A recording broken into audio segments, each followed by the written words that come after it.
Sir প্রতিদিন ভিক্ষার নাম করে আমাদের দিয়ে ড্রাগস বিক্রি করান। আমরা অনাথ বাচ্চা। আমাদের স্কুলে পড়াবেন বইলা নিয়ে আসছেন। স্কুলে একটুখানি পড়িয়ে নিজের কাজে লাগান। যা পাই তাই দিতে হয়। নিজেদের কিছু থাকে না। ঈশানের কথা শুনে খালিদ আরও রেগে যায়। খালিদ চোখ বড় বড় করে তাকালো ওর দিকে, তারপর আবার ধমকিয়ে বলে, ওরে বেজন মা, মুখে দেখি তোর কটা ফুটছে। আমি না থাকলে খেতে পারতি না, আসছিস লেকচার শোনাতি। শালা কুকুরের মতো রাস্তায় পড়ে থাকতি। কথাগুলো বলে খালিদ এবার ঈশানের পেটে একটা লাথি মারে। ঈশান মাটিতে গড়িয়ে পড়ে দূরে গিয়ে। ঠোঁট কেটে রক্ত বের হতে থাকে। কিছুক্ষণ পর খালিদ দরজার দিকে ইশারা করলো। চলে যা, কাল থেকে যদি টাকা কমানিস মেরে ফেলবো একেবারে। ঈশান আর কিছু বলল না, মাথা নিচু করে ঘর থেকে বেরিয়ে আসে। রাগ আর কষ্টে চোখে পানি জমে উঠেছে ওর। বাইরে বেরোতেই অন্য কয়েকটা অনাথ ছেলে তাকে ঘিরে ধরল। রবি বলল, ভাই, আজকেও আমাদের জন্য তোমাকে মারলো। ঈশান ঠোঁটের রক্ত মুছে বলল, আমরা এতিম।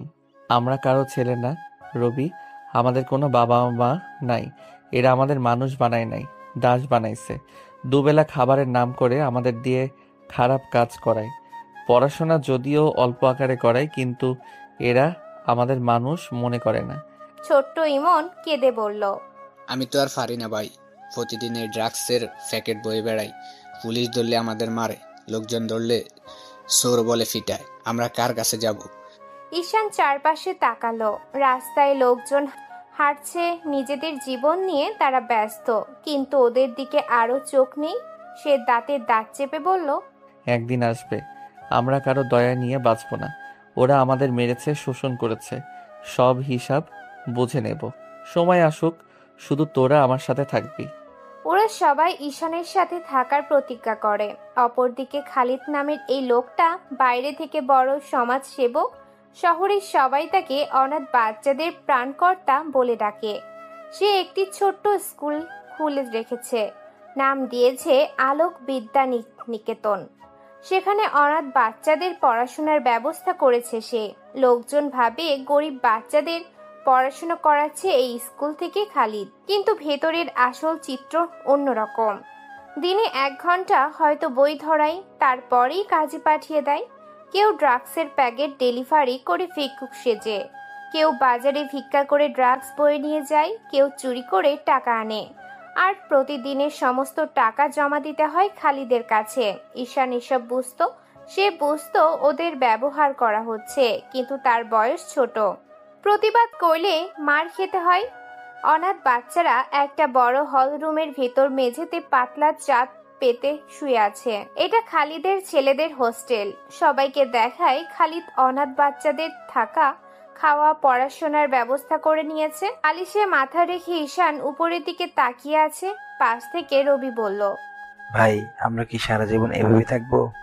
আমাদের কি কোনো স্বাধীনতা নেই? আমাদের না হয় কোনো পরিচয় নেই, তাই বলে কি আমরা মানুষ না? নিজেদের মতো করে তবে বাঁচতে পারবো, বলো না?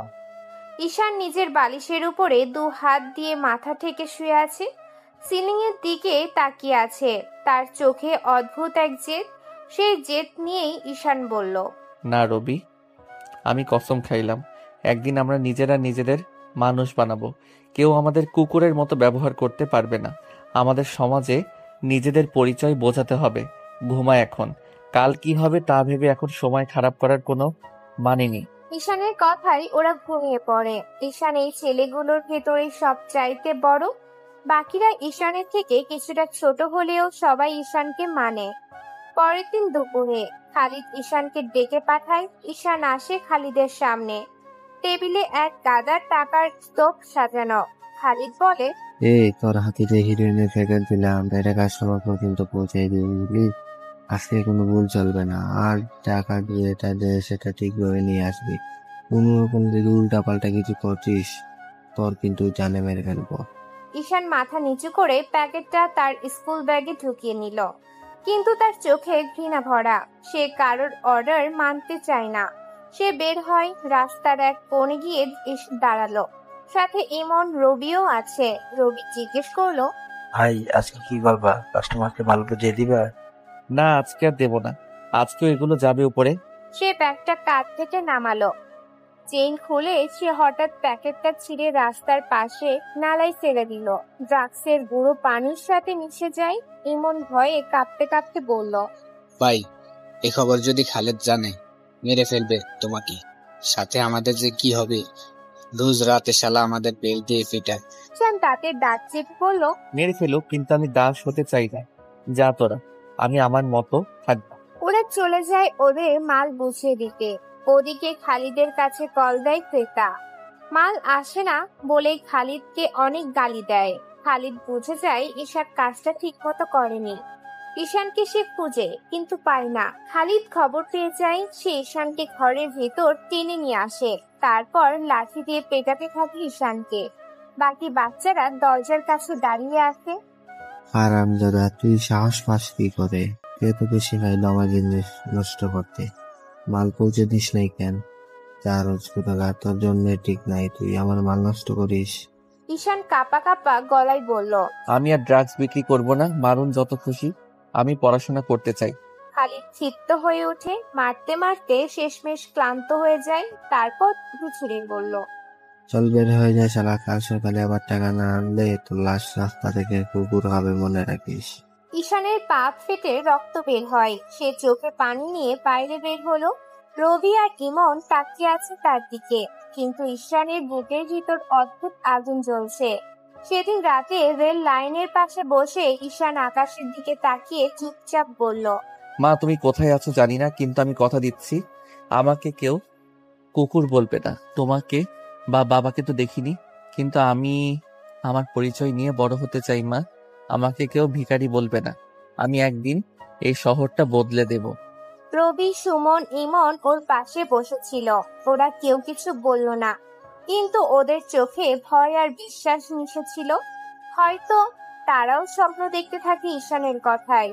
এমপি রাজ্যের বিশাল বাগি, যাকে বলে ঢাকার অভিজাত এলাকায় বিশাল এক প্রাসাদমন বাড়ি। রাত এখন বেশ গভীর হয়েছে, কিন্তু ভেতরে আলো জ্বলছে উজ্জ্বল ভাবে।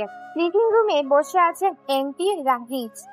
লোকটা বয়সে 50-এর কাছাকাছি। গায়ের রং ফর্সা, মুখে সব সময় করা হবে দাড়ি মাখ রাখা। চোখ দুটো তীক্ষ্ণ স্বভাবের। সংসদ সদস্য হলেও তার আড়ালে রয়েছে এক ভয়ঙ্কর দুনিয়া, যার নাম ড্রাগস ব্যবসার সাম্রাজ্য। টেবিলের উপর রাখা সোনার তৈরি লাইটার দিয়ে সিগারেট জ্বালাচ্ছেন রাহিজ। সামনে বসে আছে তার বিশ্বস্ত দোসর খালিদ। রাহিজ গম্ভীর গলায় বলে, খালিদ শোনো, আমাদের এবার মাল পৌঁছা দিতে হবে জায়গা মতো। বিদেশ থেকে মাল এসেছে অনেক কষ্টে, পুলিশ যেন কিছুই বুঝতে না পারে, বুঝছো? জি বস, চিন্তা করবেন না, এবার ধরা পড়বে না। কোনো কাজে আমি ভুল করি না, জানেন তো। শুধু ধরা পড়ার না, এই চালানটা আমাদের সব থেকে বড়। এর ভেতরে কোটি কোটি টাকা আছে। যদি এটা ঠিক মতো পৌঁছায় তাহলে দক্ষিণ অঞ্চলের বাজার একেবারে আমাদের হাতে চলে আসবে। বস, আমি তো সেই পুরনো নিয়মেই কাজ করবো। অনাথ শিশুদের দিয়ে মাল পাঠানো হবে, কেউ সন্দেহ করবে না, পুলিশও বুঝতে পারে না এভাবে মাল পাঠালে। আপনি খালি অনাথ স্কুল বা আশ্রমটাকে দেখাশুনে রাখবেন। পুলিশ একটু বেশি অ্যাক্টিভ হয়েছে ইদানিং, কাজে সাবধান থাকতে হবে। বুদ্ধিমান কিছু ছেলেকে কাজে লাগাও, বোকা ছেলেদের বাদ দাও, বুঝলে? তোমার উপর ভরসা আছে আমার।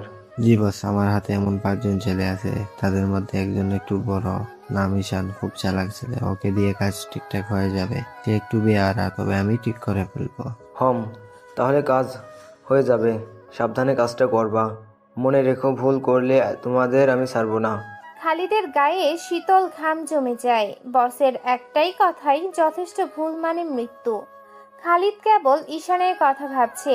ছেলেটা বুদ্ধিমান, তবে তাকে দিয়ে গোপনে কাজ করাতে হবে।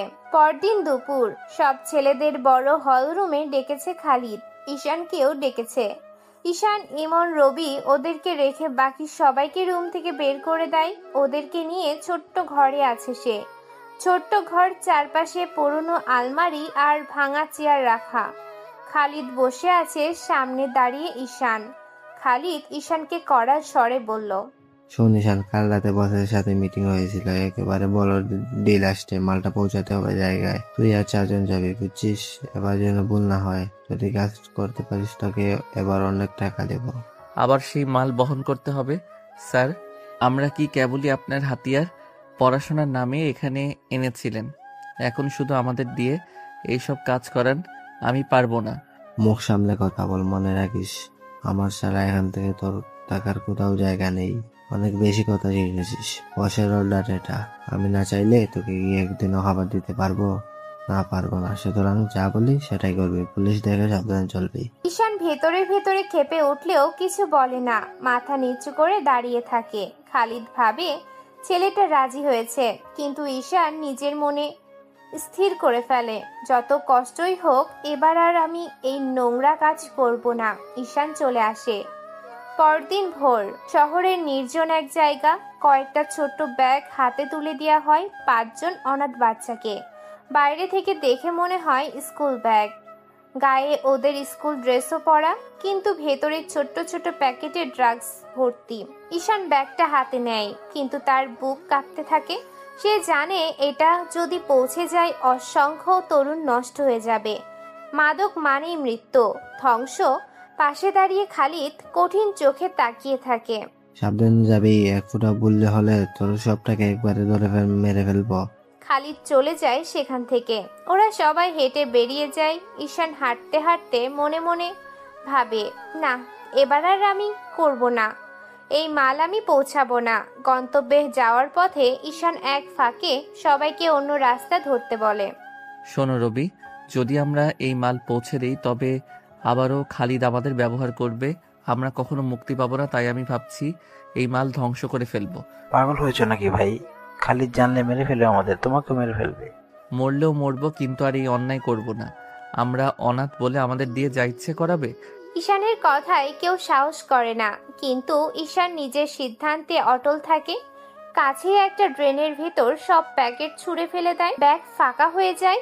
ওর দেখা দেখিতে রবি, ইমন এসেও একই কাজ করে। ওরা জানে কি হতে পারে, তবুও ওরা এই কাজ করে। পাখিদের চোখ কপালে উঠে গেছে, কিন্তু ঈশানের চোখে আছে এক অদ্ভুত ধীরতা।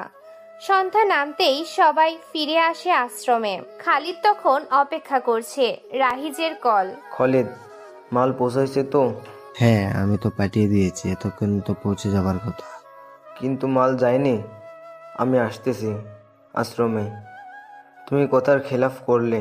খালিদের মাথায় যেন রক্ত উঠে যায়। সে ঈশানের খোঁজে বের করে, হাতে ওর বেল্ট। ঈশান, মাল পৌঁছে দিসনি কেন? কোথায় ব্যাগ রেখেছিস? ঈশান চুপচাপ দাঁড়িয়ে থাকে। খালিদ বুঝে যায় সে কাজটা ঠিকভাবে করেনি। খালিদ আবার রেগে বলে, তুই তাহলে আবার একই কাজ করছিস? হ্যাঁ, আমি সব নষ্ট করে দিয়েছি। কি, তোর এত বড় সাহস? আমার মাল নষ্ট করার সাহস দেখালি? জানিস এটা কিসের মাল ছিল? লাখ লাখ টাকার জিনিস নষ্ট করেছিস তুই। তোকে আজ মেরে ফেলবো। কথাটা বলেই খালিদ ঈশানকে মারে বেল্ট দিয়ে। ঈশানের পিঠ ফেটে রক্ত বের হতে শুরু করে। টাকার মাল না স্যার, মানুষ মারার বিষ। আমি আর ওটা বই নিয়ে যাব না। এক মুহূর্তের জন্য পুরো ঘর নিস্তব্ধ হয়ে যায়। অন্য বাচ্চারা ভয়ে কাঁপতে থাকে। খালিদের চোখ রক্তবর্ণ। সে চিৎকার করে ওঠে, তোর মতো রাগ জারজকে আমি আর মেরে ফেলবো। পাখিগুলোর ডাক, এই জারজগুলোকে শিক্ষা দিতে হবে। খালিদের কয়েকজন লোকেরা ইমন আর রবিকে টেনে নিয়ে আসে। ওদের 3 জনকে এক লাইনে দাঁড় করিয়ে দেয়া হয়। বাতাসে ভয় ছড়িয়ে পড়ে। রবি কাঁপতে থাকে। তোরা মনে করছিস আমি কিছুই করতে পারবো না? আজকে শিখিয়ে দেবো বসের অর্ডার অমান্য করলে কি হয়। তার হাতে এবার লাঠি দিয়ে যায় একজন। ঈশান চুপচাপ দাঁড়িয়ে আছে। বাকি দুজনে যেন নিঃশ্বাস আটকে আছে। ঈশান বুক সোজা করে দাঁড়ায়, চোখে পানি আসে, কিন্তু মাথা নত নয়। ওদেরকে মারবেন না, যা করার আমি করেছি, তাই ওদেরকে ছেড়ে দেন। ঘরটা কাঁপতে থাকে ভয় আর রাগে। খালিদ দাঁত চেপে তাকিয়ে থাকে ঈশানের দিকে। ঈশানকে মারতে থাকে, সেই সাথে রবি আর ইমনকে পেটাতে থাকে খালিদ। এমন সময় রাহিজের গাড়ি আসে আশ্রমে। রাহিজের হাতে পিস্তল। সে নামে গাড়ি থেকে। আজকে খালিদকে সে মেরেই ফেলবে। ওদিকে ঈশান বলে, খালিদ স্যার, ওদের ছেড়ে দিতে বলেছি, যদি না ছাড়েন। কি করবি তুই? ঈশান টেবিলের ওপর থেকে একটা চুড়ি তুলে নেয়। খালিদ যখন মারতে আসবে, ঈশান সেটি শক্ত করে ধরে খালিদের কিডনি সোজা জোরে ঢুকিয়ে দেয়। এমন সময় দরজা দিয়ে রাহিজও প্রবেশ করে। খালিদের দিকে গুলি ছুড়তে যাবে, তার আগেই দেখে খালিদ মাটিতে পড়ে যাচ্ছে। তারপর ঈশান টেবিলের উপর থেকে একটা ছুরি তুলে নেয়। খালিদ যখন মারতে আসবে, ঈশান সেটি শক্ত করে ধরে খালিদের কিডনিতে সোজা জোরে ঢুকিয়ে দিল। মুহূর্তেই খালিদের মুখ বিকৃত হয়ে যায়, শ্বাস বন্ধ হয়ে আসছে, শরীর কেঁপে উঠছে, রক্ত মেঝেতে ঝরে পড়ছে ফোঁটা ফোঁটা করে। এমন সময় দরজা দিয়ে রাহিজও প্রবেশ করে, হাতের বন্দুকটা শক্ত করে ধরা, চোখে অদ্ভুত রাগের শীতলতা। সে ভেবেছিল প্রবেশ করার সাথে সাথে গুলি ছুড়বে খালিদের দিকে, কিন্তু সে ভেতরে আসতেই থমকে দাঁড়িয়ে যায়, কারণ সে অবাক হয়ে দাঁড়িয়ে পড়ে। তার চোখের সামনে ঘটে যাওয়া দৃশ্যটা যেন স্বপ্নের মতো মনে হতে থাকে, কারণ মাত্র ৮-১০ বছরের একটা ছেলে খালিদের মতো দাগি লোককে ছুরি মেরে ফেলে দিল। রাহিজের ভেতরে চমক কাজ করলেও মুখে কোনো ভাব প্রকাশ পায় না। খালিদের লোকজন যারা ভেতরে ছিল তারা এগিয়ে এসে ঈশানকে মারতে উদ্যত হয়। তখনই রাহিজ হাত তুলে সবাইকে থামিয়ে দেয়, একটু এগিয়ে আসে ঈশানের দিকে তাকিয়ে বলে, কেউ ওর গায়ে হাত দিবে না। তার কণ্ঠ যেন গরম লোহার মতো শক্ত, আর চোখে রক্ত হিম করে দেওয়ার মতো দৃষ্টি দিয়ে গম্ভীর গলালয় কথাটা বলল। লোকজন রাহিজের কথায় পিছিয়ে যায়। খালিদ তখনও আধমরা কষ্টে শ্বাস নিচ্ছে, রক্তে ভিজে যাচ্ছে মেঝে, শরীর কাঁপছে ওর। সে রাহিজের দিকে তাকিয়ে ভাঙা গলায় বলে ওঠে, স্যার ওকে মেরে। কিন্তু বাক্য শেষ হবার আগেই ঠাস শব্দে রাহিজ পিস্তলের ট্রিগার টিপে দেয়। গুলি সোজা খালিদের বুকে এসে লাগে। মুহূর্তেই তার দেহ নিথর হয়ে পড়ে যায়। মেঝেতে ছড়িয়ে পড়া রক্ত যেন ধুলো পড়া অন্ধকার ঘরটিকে আরো ভয়ঙ্কর করে তোলে। রাহিজ ধীর পায়ে এগিয়ে গিয়ে টেবিলের উপর বসে পড়ে। তার ভঙ্গিতে কোনো অস্থিরতা নেই, বরং রাজাদের মতো নিশ্চিন্ত একটা ভাব। ঈশান তখনও হাঁপাচ্ছে, ঠোঁটের কোণে রক্ত লেগে আছে, হাতে শক্ত করে ছুরি ধরা। রাহিজ সিগারেট বের করে আগুন জ্বালায়, তারপর ধোঁয়া ছেড়ে হালকা হেসে বলে, ছোট বোম, খুব জোরে শব্দ না করলেও মানুষ মরে অনেক। নাম কি তোর? ছেলেটা একটু ইতস্তত করে উত্তর দেয়, ঈশান। ওহ, তুই ঈশান, চিনিস আমাকে? ঈশান চোখ ছোট করে তাকায়। রাহিজকে এর আগে সে কখনো দেখেনি। সে উত্তর দেয়, না। চিনবি আমাকে? যা, এই আশ্রম, এই এরিয়া আজ থেকে তোর। রাহিজের কণ্ঠে অদ্ভুত ধীরতা, যেন সে কোনো ছোট ছেলেকে নয়, একজন ভবিষ্যৎ যোদ্ধাকে ঘোষণা দিচ্ছে। ঈশানের চোখে এক ধরনের আগুন লেগে আছে, তবে রাহিজের কথায় ওর ঠোঁটে মুচকি হাসি খেলে যায়। সে হাতে ছুরি শক্ত করে ধরে বলে ওঠে, সিংহ যখন যে বনে যায় সেই বনের রাজত্ব তার নিজের হয়ে যায়, এর জন্য কারো ঘোষণার দরকার পড়ে না। ঘরটা মুহূর্তেই নিস্তব্ধ হয়ে যায়। এতটুকু একটা ছেলের কথা এতটা গভীরভাবে রাহিজ বুঝতে পারেনি। রাহিজ তাকিয়ে থাকে ছেলেটার চোখের দিকে। এই বয়সে এরকম দৃষ্টি, যে দৃষ্টিতে ভয় নেই, দ্বিধা নেই, আছে কেবল লড়াই আর বাঁচার তীব্র ইচ্ছা। তার মনে পড়ে যায় নিজের শৈশব।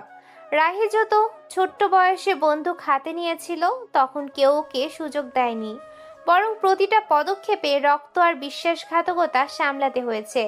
সে হঠাৎ হাসতে শুরু করে, সেই হাসি যেন ঠান্ডা ধীর একটা বিভৎস ভয়ের হাসি। সে বলে, ভালো বলেছিস, তবে সিংহ হতে হলে শিকারীর চোখ থাকতে হয়। তোর চোখে সেটা দেখছি আমি। তুই হতে পারবি রাজা। লোকজন অবাক হয়ে একে অপরের দিকে তাকায়। এত বড় খেলোয়াড় রাহিজ, যে এক ডাকে এলাকার 10টা গ্যাং থমকে যায়, সে একটা বাচ্চার প্রশংসা করছে। ঈশান কোনো উত্তর দেয় না, শুধু ছুরির ধারটা কাপড়ে মুছড়ে থাকে। তার ভেতরে তখনও রক্ত গরম। খালিদের শরীরটা পড়ে আছে মাটিতে, কিন্তু ছেলেটার মন এখনো খুনের অভিঘাতে থমকে নেই, বরং যেন শক্ত হয়েছে। রাহিজ সিগারেটের ছাই ফেলে বলে, খালিদকে আমার পছন্দ ছিল না। দিনকে দিন টাকা বেশি চাচ্ছিল, সুযোগ খুঁজছিলাম সরানোর জন্য।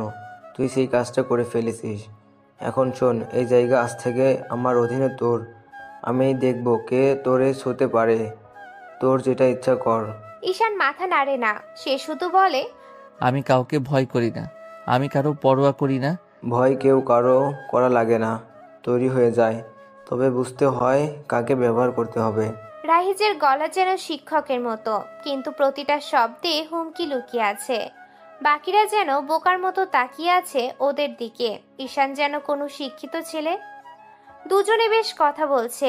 বাইরে তখন রাতের অন্ধকার গভীর হয়েছে, বাতাসে বারুদ আর রক্তের গন্ধ লেগে আছে।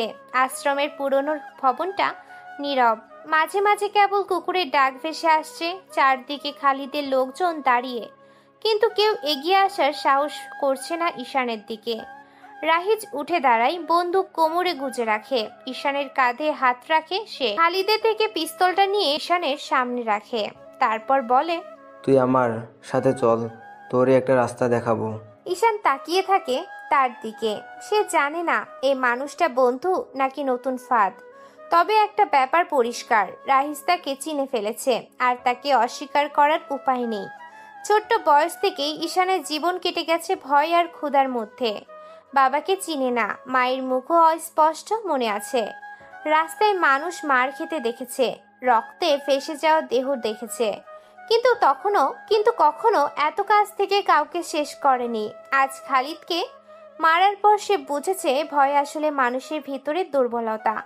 সে ভাবে, আমি যদি ভয় পাইতাম আজ আমি মরে যেতাম, কিন্তু ভয় না পেয়ে আঘাত করেছি, তাই বেঁচে আছি। এই ভাবনা তার ভেতরে অদ্ভুত শক্তি জাগায়। আর রাহিজ জানে শহরের রাজনীতি আর তার আন্ডারওয়ার্ল্ডের নতুন রক্ত দরকার। পুরনো লোকেরা শুধু টাকা আর ক্ষমতার পেছনে ছুটছে, কিন্তু সাহস নেই। অথচ সামনে দাঁড়িয়ে থাকা এই ছোট ছেলেটার ভিতরে সে দেখছে আগুন। সে ভাবে, এটা যদি আমার হাতে গড়ে ওঠে একদিন রাজত্ব করবে। হঠাৎ বাইরে থেকে সাইরেনের শব্দ শোনা যায়। পুলিশ হয়তো খবর পেয়ে গেছে। সবাই অস্থির হয়ে ওঠে, কিন্তু রাহিজ কোনো ভয় দেখায় না। রাহিজ বলে, সবাই শান্ত থাকো, খলিদের লাশ লুকিয়ে ফেলো, আর শোনো, আজ থেকে ঈশান আমার ছায়ার নিচে। লোকেরা কাজ শুরু করে, রক্ত পরিষ্কার হচ্ছে, লাশ গায়েব করা হচ্ছে। অথচ ঈশান নিশ্চুপ দাঁড়িয়ে থাকে, তার চোখ এখনো আগুনের মতো জ্বলছে। রাহিজ কাছে এসে ফিসফিস করে বলে, সিংহের বনে শুরু আজ থেকে। আমি বনে জন্মাই নাই, কিন্তু সিংহ হয়ে মরব। রাহিজ আর কিছু বলে না, সেখান থেকে চলে যায়। তবে শুরু হয় ঈশানের জীবনে নতুন কিছু। ওর পাশে রবি আর ইমন এসে দাঁড়ায়, বাকি ছেলেরাও এখন ঈশানের পাশে। তারপর বিকেল নামতেই পুরান ঢাকার অলি গলি জমে ওঠে। রাস্তার দুপাশে সারি সারি দোকান, কোথাও চটপটি, কোথাও চানাচুর, আবার কোথাও ফুচকার টং দোকান বসে। গলির ভেতরে লোকজনের আনাগোনা, গাড়ির হর্ন, রিকশার ঘন্টা, সব মিলিয়ে যেন এক চিরচেনা কোলাহল পরিবেশ দেখা যায়। এই কোলাহলের ভেতরে দাঁড়িয়ে আছে ছোট্ট একটা ফুচকার দোকান। বাঁশের টিন দিয়ে বানানো শেড, সামনে কাঠের টেবিল, তার উপর বড় একটা বালতি ভর্তি ফুচকার খোল, পাশে আলু ভর্তা, টক পানি আর মশলা সাজানো। দোকানটা চালান আফতাব মিয়া, 50 এক লোক। তার গায়ের রং কালচে, মুখে দাড়ি, চোখে ক্লান্তি ভাব, তবে তার চোখেই থাকে পরম মমতার ছাপ। যখন মেয়ের দিকে তাকান, তার মেয়ের নাম আনিশা, বয়স হবে 21-22 হবে। আনিশার গায়ের রং ফর্সা, চোখে আলোর ঝিলিক, লম্বা চুলও আছে। হাসলেই মনে হয় যেন কেউ রাতের অন্ধকারে প্রদীপ জ্বালালো। সে বাবাকে সাহায্য করে ফুচকা বিক্রি করতে। ছোট্ট দোকানটা যেন তাদের বেঁচে থাকার একমাত্র ভরসা। আফতাব মিয়া প্রতিদিন বিকেলে দোকান খোলেন। সকালে বাজার থেকে আলু, পেঁয়াজ, ধনেপাতা, মশলা কিনে আনেন। মেয়ের সাথে বসে সব প্রস্তুতি করেন। তারপর দুজন মিলে দোকানে বসেন। তাদের আয় অল্প হলেও সুখটা আছে। আফতাবের স্বপ্ন মেয়েকে একদিন ভালো ঘরে বিয়ে দিবেন, তার জন্যই টাকা পয়সা জমাচ্ছেন। কিন্তু এই সুখ শান্তির জীবনে কালো ছায়ার মতো ঢুকে আসে এক অমানুষ মাহিন। মাহিন এলাকার প্রভাবশালী নেতার ছেলে, বয়স 26-27, হাতে সবসময় দামি ফোন থাকে, গায়ে ব্র্যান্ডেড পোশাক, মুখের দাম্ভিকতা তো আছেই। ছোটখাটো ব্যবসা করে, কিন্তু তার চেয়ে বেশি চলে বাপের নাম আর ক্ষমতার দাপটে। এলাকার লোকজন তাকে সামনে কিছু বলতে সাহস পায় না। সেদিনের মতো মাহিন আর তার বন্ধুরা বিকেলবেলা হাঁটতে হাঁটতে হঠাৎ আফতাব মিয়ার দোকানে এসে দাঁড়ালো। দোকানে তখন কয়েকজন ক্রেতা ফুচকা খাচ্ছে। আনিশা ব্যস্ত হাতে ফুচকা সাজাচ্ছে। মাহিন হেসে বলল, এই যে ফুচকা দেন তো। আনিশা মাথা তুলে তাকাতেই থমকে গেল সে। মনে হলো যেন হাওয়ার ঝাপটা এসে তাকে ছুঁয়ে গেল। মেয়েটির চোখের চাহনি, ঠোঁটের কোণের লাজুক হাসি, সবকিছু মাহিনকে অস্থির করে দেয়। সে মনে মনে ভাবে, হে মেয়ে, ফুচকার দোকানে এত রূপকথার পরি। আফতাব মিয়া ফুচকার বাটি সাজিয়ে মাহিনের সামনে এগিয়ে দিলেন। মাহিন ফুচকা খেতে খেতে আনিশার দিকে তাকিয়ে জিজ্ঞেস করে, তুমি কি? আনিশা কিছু বলতে যাচ্ছিল, কিন্তু তার আগে আফতাব বললেন, স্যার, ও আমার মেয়ে। মাহিন এক চোখে তাকালো আনিশার দিকে। তোমার মেয়েটা তো সেই সুন্দর, ফুচকার দোকানে বসিয়ে রাখছো কেন? চাইলে আমার কাছে পাঠাই দিতে পারো, অনেক টাকা দেব। মাহিনের কথা শুনে আফতাব মিয়ার মুখ ফ্যাকাশে হয়ে যায়। চারপাশের ক্রেতারা চুপ করে গেল, কিন্তু কেউ কিছু বলল না, শুধু ফ্যাল ফ্যাল করে তাকাতে থাকে। আফতাব কষ্ট ভরা গলায় বললেন, স্যার, আমার একমাত্র মেয়ে, বিয়ের জন্য টাকা জমাচ্ছি, এমন কথা বললেন না, মেয়েটা অনেক ভালো। এমন কথা শুনে মাহিন ঠোঁট বাঁকিয়ে হেসে বলল, বিয়ের দরকার কি? আমি তো আছি। এমন মেয়ে বিয়ে দিয়ে খাঁচায় বন্দি করতে হয় না। কথাটা এতই বাজে শোনায় যে চারপাশে সবাই চমকে উঠল। আনিশার চোখে অশ্রু ভেজে ওঠে। মাহিনের পাশে দাঁড়ানো ওর বন্ধু তাজিম বলে, মাহিন, এমন মেয়ে কাছে পেলে আর ছাড়বো না। এত কথা কেন বলছে? ফুচকাওয়ালার মেয়ে, চল উঠিয়ে নিয়ে যাই। তা ঠিক কি মামা, তোমার মেয়ের উঠিয়ে নিয়ে যাব? এত সুন্দর গরম একটা ফুলকে বাহিরে রেখে দিছো, উফ, দেখলেই তো পাগল হয়ে যেতে মন চাই। সবাই একসাথে হাসতে থাকে। আনিশা কিছু বলে না, সে মাথা নিচু করে দ্রুত ফুচকা সাজাতে লাগলো, যেন কিছু শুনতেই পায়নি, কিন্তু বুকের ভিতর আগুন জ্বলতে থাকে ওর। তাজিম বলে, চল এখনই তুলে নিয়ে যাই। মেয়েটাকে এইভাবে বাইরে থাকতে দেখলে আমার কষ্ট হচ্ছে। কিছুদিন মজা করে তারপর আবার ফিরিয়ে দিব, কি বলিস? চাচা, তখন বিয়ে দিও তোমার মেয়েকে। ওরা একটু এগিয়ে আসে। এমন সময় দুটো বাইক এসে থামে কিছুটা দূরে। বাইক থেমে নামে ঈশান, রবি আর ইমন। রবি আর ইমন ফুচকার দোকানের দিকে হেঁটে আসে। তখনই শাহিদ বলে, ওই থাম, ঈশান ভাইয়ের লোকেরা এখানে, কোনো ঝামেলা করিস না, ঈশান ভাই কিন্তু মেরে ফেলছে। কথাটা আনিশার কানে আসে। কে এই ঈশান? সে ফুচকার ডিব্বা একটু সরিয়ে দূরে তাকায়। চোখে চশমা পরে ওদের দোকানের একটা টুলে এসে দূরে বসে আছে। ফোন চাপছে সে, হাতে সিগারেট। চেহারাটা বড্ড মায়াবী। আনিশা হঠাৎ মুচকি হাসলো। সে বুঝতে পারে না ছেলেটা কে, আর কেনই বা তাকে ওরা ভয় পেল। কি ব্যাপার মহিন, এখানে কি করো? কিছু না ভাই, ফুচকা খেতে এসছি। আচ্ছা, ঠিক আছে ভাই, যাই এখন। মাহিন চলে আসে কিছু দূরে। শাহিন আর তাজিম মাহিনের পাশে দাঁড়ানো। তাজিম বলে, মাহিন, তোর বাবার ক্ষমতা থাকা সত্ত্বেও তুই কেন ঈশানকে ভয় পাস? সালার জন্য আজকে মেয়েটাকে কিছু করতে পারলাম না, সমস্যা কি বলতো? এই পাগল হয়েছিস?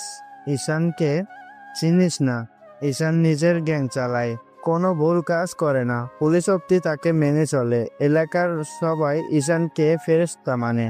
বাবার পরিচিত বলে কিছু বলতে পারি না, কিন্তু ও যদি আমার কাজে সবসময় বাড়াবাড়ি করে তাইলে আমি কিন্তু ওকে মেরে ফেলবো। এই তো হিরোর মতো কথা, তুই পারবি। সেদিনও ঝামেলা করলো, কত সুন্দর রেস্টুরেন্ট থেকে টাকা নিয়েছিলাম। আচ্ছা, এখন বাদ দে, এই ফুচকাওয়ালা মেয়েকে দিকে নজর রাখ, সুযোগ বুঝে শালিকে তুলে নিয়ে হবে। ওরা তিনজন চলে যায়। রবি আর ইমন ফুচকা খাচ্ছে। আফতাব ওদের দুজনকে চেনে। ওদের কারণেই ভালো মতোই বিজনেস করতে পারছে আফতাব। আনিশা বলে, মা, ওদেরকে ফুসকা দে। আচ্ছা। আনিশা ফুচকা বানায়। সামনে একটা অনাথ আশ্রম। ঈশান এখানে এসে বসে ওঠার জন্য। মনে পড়ে এখান থেকে প্রায় 15 বছর আগের কথা, যেখানে সে প্রথম খুন করেছিল এই আশ্রমের প্রথম মালিক খালিদকে। তারপর থেকে অনাথ আশ্রমের ছেলেকে নিয়ে গড়ে তুলেছে নিজস্ব গ্যাং। আজকের এই দিনে ঈশান গ্যাং বানিয়েছিল, তাই এসেছে এখানে। আগের মতো নেই চারপাশ। এখন আশ্রমের রাস্তার পাশে ফুচকার দোকানও বসে। হঠাৎ কতগুলো ছেলে আর মেয়েরা বের হয়। ঈশান এখন আশ্রম চালায়। ঈশান দেখতে পায় ছেলে মেয়েগুলো দৌড়ে ফুচকার দোকানে যাচ্ছে, আর দোকান থেকে একটা খুবই সুন্দরী মেয়ে বের হয়ে আসে।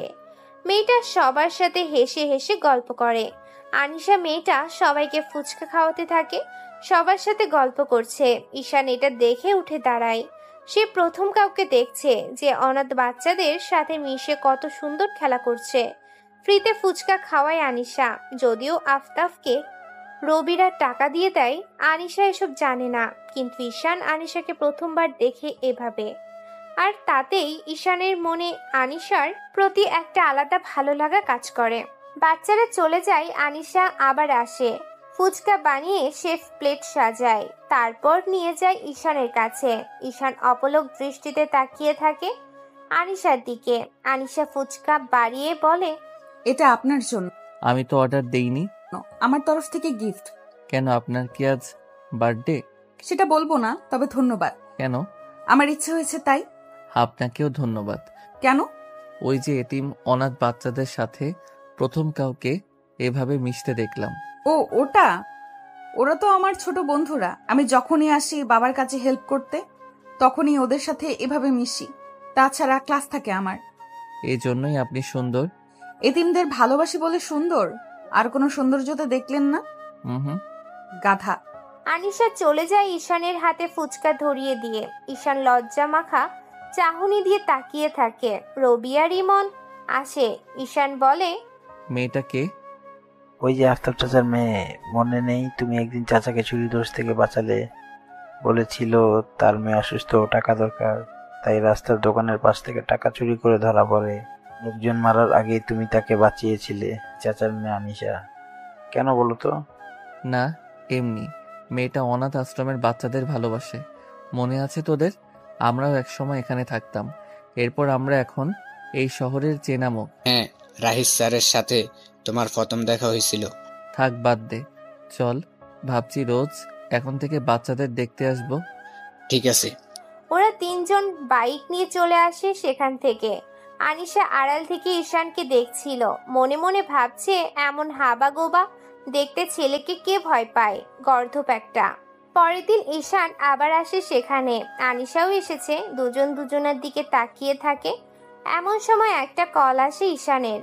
রাহিজের কল। ঈশান রিসিভ করে চলে আসে দূরে। কিছু সময় পর সেখানে মাহিনেরা আসে। মাহিন এসে ফুচকার অর্ডার দেয়। তারপর আনিশার দিকে তাকিয়ে থাকে। মাহিন বলে, এই মেয়ে, তুমি জানো এই এলাকার আমার মতো লোকের সাথে থাকলে কষ্ট পেতে হবে না। সোনার কাছায় রেখে দেব, খোঁজাই নিজ থেকে রাজি হয়ে যাও। আনিশা এসব কথা সহ্য করতে পারে না। চোখ মিলে তাকালো মাহিনের দিকে। তার কণ্ঠ ভয়ে কাঁপলেও ধীরভাবে বলে, আপনি এভাবে কথা বলছেন কেন? আমি দোকানে বসে কাজ করছি, আমার বাবা এখানে দাঁড়িয়ে। আপনাকে সম্মান দিচ্ছি, আপনি কেন অসম্মান করছেন? আমরা গরিব বলি কি যা ইচ্ছা বলবেন নাকি? মাহিন আনিশার নাক টেনে ধরে। আনিশা ফোঁস করে ওঠে। মাহিন তন হেসে গালে হাত রাখলো আনিশার। তারপর বলে, রাগ করলে তোমাকে আরো সুন্দর লাগে, আর তোমার গলাটা কি নরম! উফ ভাই, আমাকে একটু ছুতে দে। তোরা রাস্তাঘাটে কি শুরু করলি? দেখ না, গলাটা কি নরম। আনিশার সারা শরীর যেন রাগে কেঁপে ওঠে। হঠাৎই যেন পুরো পৃথিবীটা থমকে গেল ওর। আনিশার চোখে বজ্রপাতের আভা ফুটে উঠেছে। মুহূর্তে হাত তুলে জোরে চড় বসালো মাহিনের গালে। ঠাস করে একটা শব্দ হয়। মাহিনের বন্ধুরাও অবাক হয়ে গেছে। শব্দটা এত জোরে হলো যে আশেপাশে থাকা ক্রেতারা স্তব্ধ হয়ে গেল। কেউ চোখ মেলতে পারল না। আফতাব মিয়া তো হতভম্ব। তার চোখে জল এসে গেল, গলায় কথা আটকে গেল। কারণ এরপর কি ঘটতে পারে সেটা আফতাব ভালো মতোই বুঝতে পারছে। মাহিন হতবাক হয়ে তাকিয়ে রইল আনিশার দিকে। জীবনে কোনোদিনও কেউ তাকে এভাবে অপমান করেনি। গালের দাগে জ্বলুনি ছড়িয়ে পড়ল, কিন্তু ভেতরের জ্বালাটা আরো তীব্র হয়। সে দাঁত চেপে বলল, তুই সাহস করলি আমাকে বড় চর মারার, দেখবি তোকে আমি কি কেমন শিক্ষা দেই। আনিশা ভীত হলেও চোখের দৃঢ়তা নিয়ে বলল, আপনি যতই ক্ষমতাবান হন না কেন, আমার ইজ্জত নিয়ে খেলতে পারবেন না। আপনার অনেক কিছু সহ্য করেছি, আর না। মাহিন আনিশার চুল চেপে ধরে টেনে বের করে। আফতাব এগিয়ে আসে কাছে। মাহিনের পা জড়িয়ে ধরে কেঁদে কেঁদে বলে, স্যার, আমার একমাত্র মাইয়াডারে ছাইরা দেন। আপনি যা বলবেন আমি তাই করব। তবুও আমার মেয়েকে ছেড়ে দেন, ওর কোনো ক্ষতি করেন না। সর হারামি বাচ্চা, তোর মেয়েকে আজকে বোঝাবো মাহিন কি করতে পারে। চল শালি, আজকে তুই আমার রুম মেট হবি। বাবা, ছাড়ো ওকে, আমার মেয়ের ক্ষতি কইরো না, ওর বিয়ে হবে না বাবা। মাহিন আফতাবের বুকে জোরে একটা লাথি দেয়। আফতাব পড়ে যায় ছিটকে। রাস্তার উপরে মুখ থুবড়ে পড়ে, মুখ কেটে যায়। কিন্তু মনের ভেতরে তার মেয়ে হারানোর যন্ত্রণা এই কেটে যাওয়া যন্ত্রণার থেকেও যেন বিশাল হয়। রাস্তার মোড়ে ভিড় জমতে শুরু করেছে। সন্ধ্যা নামছে ধীরে ধীরে, আর আফতাব মিয়া মুখ থুবড়ে পড়ে আছে মাটিতে। মুখ থেকে রক্ত ঝরছে, চোখ ভিজে উঠেছে, শুধু নিজের মেয়েকে নিয়ে চিন্তা করে। আনিশা তখন কাঁদতে কাঁদতে বাবার দিকে তাকিয়ে বলল, আমার বাবাকে মারবেন না, আমি যাব। দয়া করে আমার বাবাকে ছেড়ে দেন। আমার বাবাকে মারবেন না আপনারা। মাহিন হেসে ওঠে। তার ঠোঁটের কোণে এক অদ্ভুত বিকৃতি হাসি, যেন সে এটাই চেয়েছিল। মাহিন বলে, আজকে চর মেরেছিস, এখন বোঝাবো মাইন কি করতে পারে। এই তোরা বুইরাটারে ছাড়, শালিকে নিয়ে চল। মাহিন আনিশাকে টেনে নিয়ে যায় বাইকের কাছে। বাইকে উঠাতে যাবে, ঠিক তখনই রাস্তায় ভারী বুটের শব্দ শোনা যায়। পেছন থেকে গম্ভীর গলায় ভেসে ওঠে, মাহিন, তোকে একবার বারণ করেছিলাম খারাপ কাজ করবি না, শুনিসনি? মাহিন, তাজিম আর শহীদ একসাথে ঘুরে তাকায়। চোখ হঠাৎ আতঙ্কে বড় হয়ে যায়।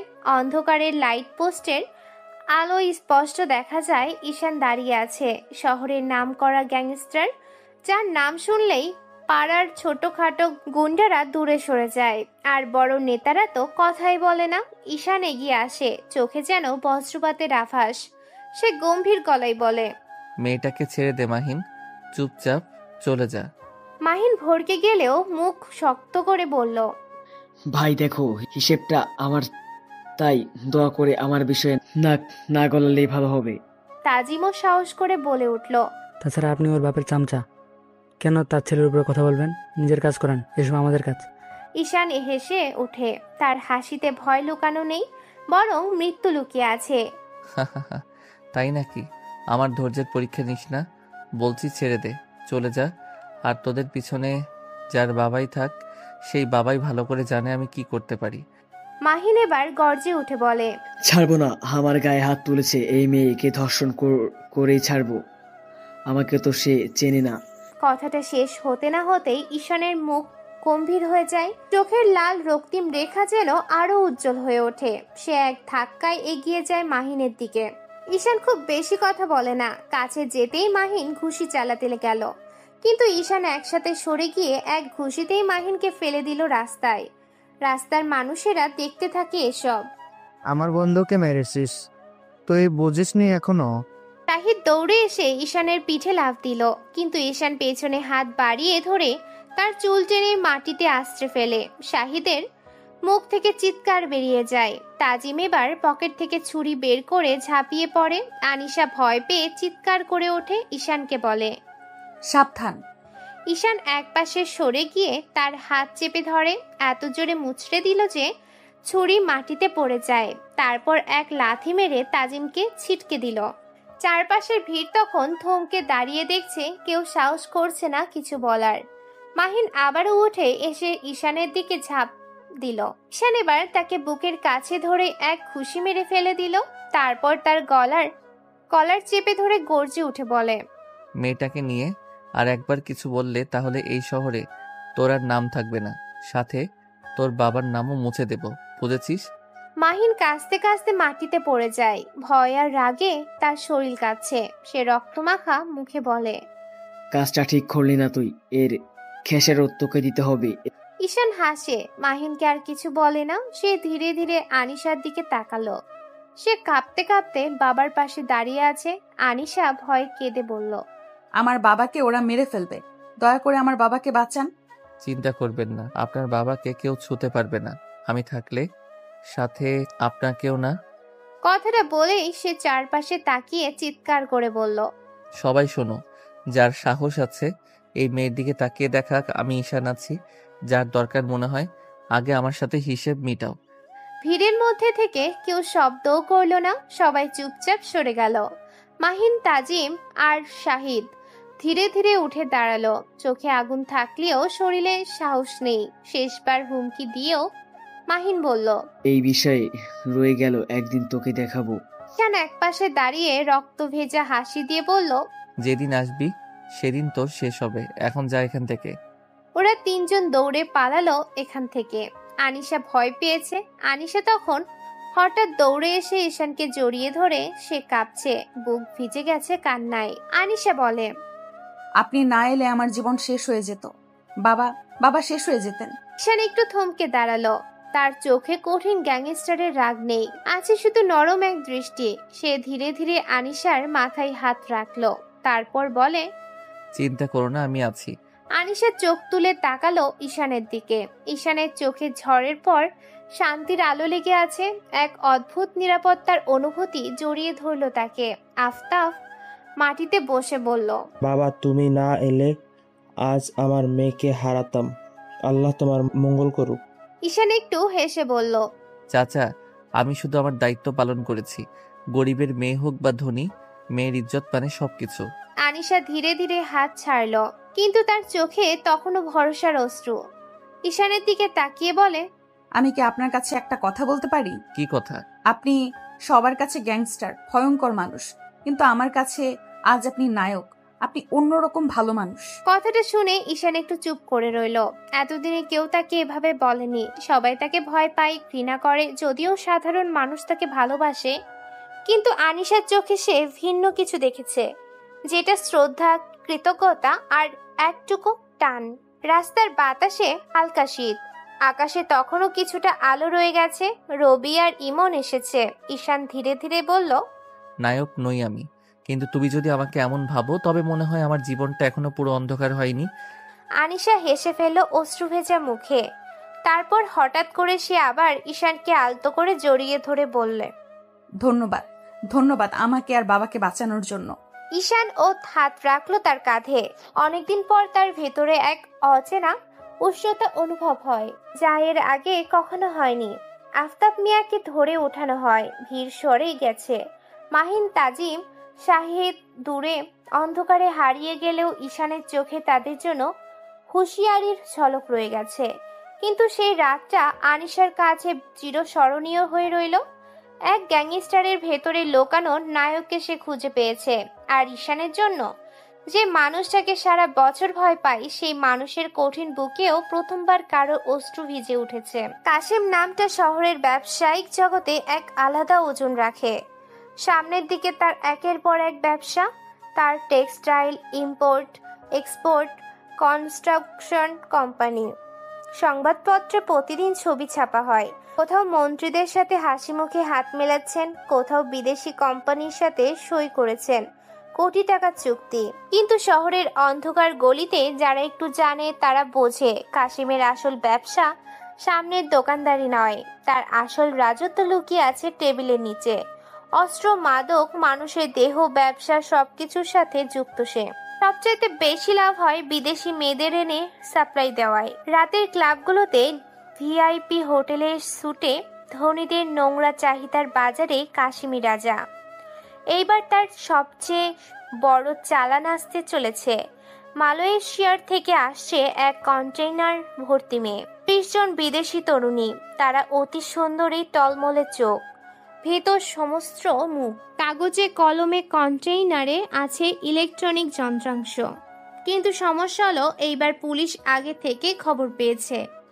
বন্দর ঘিরে রেখেছে গোপনে, যা কাশিমের কাছেও খবর পৌঁছে গেছে। সন্ধ্যা নেমেছে। শহরের আকাশে তখনও সূর্যাস্তের লালচে আলো। রাজধানীর অভিজাত এলাকায় রাহিজের বিশাল বাংলো, 3 তলা বাড়ি, চারপাশে অস্ত্রধারী পাহারা। রাহিজ এখন দলের সভাপতির সাথে এমপিও, ক্ষমতার চূড়ায় বসে আছে। ব্যবসায়ী, নেতা, মন্ত্রী সবাই তার দোরগোড়ায় মাথা নত করে। ড্রয়িং রুমের আলো ঝলমলে ঝাড় বাতির নিচে রাহিজ বসে আছেন। টেবিলে আছে দামি হুইস্কির গ্লাস, হাতে এক সিগারেট। তার সামনে বসা কাশেম, কপালে ঘাম, চোখে চিন্তার ছাপ। কাশেম টেবিলের উপরে একটা ব্রিফকেস রাখলো। ঠক করে শব্দ হলো। ব্রিফকেস ভরে আছে টাকার বান্ডিল। রাইস ভাই, এখানে 2 কোটি টাকা আছে। আমার কন্টেনারের ট্রাক যেভাবে হোক বন্দর থেকে গোডাউনে আনতে হবে। আপনি ছাড়া আর কেউ এটা করতে পারবে না। রাহিজ সিগারেট হতে ধোয়ার রিং ছেড়ে হেসে বলল, বাহ, একেবারে 2 কোটি। তবে এত টাকা খরচ করার মতো কন্টেনারে কি আছে? কাশিম তার ঠোঁট কামড়ে একটু নিচু গলায় বলল, এই জন্য তো আপনারে বলতে হবে। মেয়ে আছে এক কন্টেনারে, 30 জন বিদেশি। দেশে নাইট ক্লাবে এক একজন কোটি টাকা উঠবে। মাল আমার জায়গা মতো চাই। রাহিজ ব্রু কুচকে তাকালো। কাশেম হাসে। ড্রিঙ্ক কষে চুমুক দিল সে। রাহিজ বলে, খুবই রিস্কি কাজ কাশেম। পুলিশ তো আগে থেকেই খুঁজে আছে। ধরা পড়লে শুধু ব্যবসা নয়, তোমার সালা যাবে সব। কাশেম গিলে ফেললো লালা। ভয় নিয়ে সে বলল, এই জন্যই তো আপনার কাছে এসেছি ভাই। আপনি হলে সব পারবেন, প্লিজ কিছু করুন। রাহিজ সিগারেটের ছাই ফেলে দিয়ে ধীরে ধীরে বলল, একজন আছে যাকে দেখলে পুলিশ কেন মন্ত্রীও চোখ বন্ধ করবে। সে যদি কন্টেনার আনতে যায় কেউ বাধা দিবে না, কিন্তু একটা সমস্যা, সে যদি জানে ভেতরে কি আছে তবে তোমার সব শেষ। সে খারাপ কাজ করতে চায় না। কেসে? রাহিজ হেসে নাম উচ্চারণ করলো ঈশান। শব্দটা কাশেমের কানে ঢুকতেই শরীরে কাঁপন চলে আসে। কাশেম যত শক্তিশালী হোক না কেন, শহরে একটা নাম আছে যা শুনলেই সবাই থেমে যায়, আর সেই নামটা হলো ঈশান। ঈশানকে সবাই গ্যাংস্টার বলে, কিন্তু তার অবস্থান কেবল গুন্ডাদের জগতে সীমাবদ্ধ নয়। পুলিশও তাকে ভয় করে, মন্ত্রীরাও তার সাথে সরাসরি বিরোধ করে না, কারণ তার হাতে আছে ভয়ের চাবি। তার নিজের সেনা, তার প্রভাব আর তার নির্মমতা সবার থেকে আলাদা। কাশেম তোতলাতে তোতলাতে বলল, ভাই, সে যদি জানে ভিতরে মেয়ে আছে তাহলে তো শেষ। সে তো কারো অন্যায় সইতে পারে না। সেটাই, তাই তোমাকে সাবধান করছি। আমি চাইলেও এখন ফোন দিয়ে ওকে ডাকতে পারি, কিন্তু তুমি কি রাজি? রাজি। শুধু বলবেন ভিতরে ইলেকট্রনিক্স মাল আছে। বেশ। কাশেম মুখ শুকিয়ে ফেলল, চোখে ভয়ের ছাপ। ঠিক তখনই দরজাটা ধাক্কা খেয়ে খুলে গেল। ভেতরে ঢুকলো মাহিন, রাহিজের ছেলে। সাধারণত সে বাবার ড্রয়িং রুমে প্রবেশ করে হাসি ঠাট্টায়, কিন্তু আজ তার মুখে হাসি নেই। শরীরে আঘাতের দাগ, জামা ছেঁড়া, ঠোঁট কাটা, ঠোঁট ফাটা, হাঁটতে কষ্ট হচ্ছে। রাহিজ চমকে ওঠে, দাঁড়িয়ে বলে, কি হয়েছে তোর? কারা এই অবস্থা করলো? কাশেমও অবাক হয়ে তাকালো। শহরের নামকরা গুন্ডাদের একজন মাহিন আজ এভাবে জখম হয়ে ফিরেছে। মাহিন দম নিতে নিতে বলল, ঈশান ঈশান করছে। এই অবস্থায় ওকে আমি কুকুরের মতো রাস্তায় ফেলে মারবো। নামটা বলতেই ঘর নিস্তব্ধ হয়ে যায়। কাশেমের বুকের ভেতরটা হিম হয়ে গেছে। রাহিজ অবিশ্বাসে তাকিয়ে বলল, ঈশান? কেন? রাহিজ জানে ঈশান কখনো অকারণে কারো গায়ে হাত তুলবে না। মাহিন দাঁতে দাঁত চেপে বলল, একটা মেয়ের জন্য বস্তির এক মেয়েকে নিয়ে ঝামেলা হয়েছিল। আমি আর আমার বন্ধুরা ওকে নিতে গিয়েছিলাম, কিন্তু ঈশান এসে বাবাকে একা আমাদের তিনজনকে শেষ করে দিয়েছে।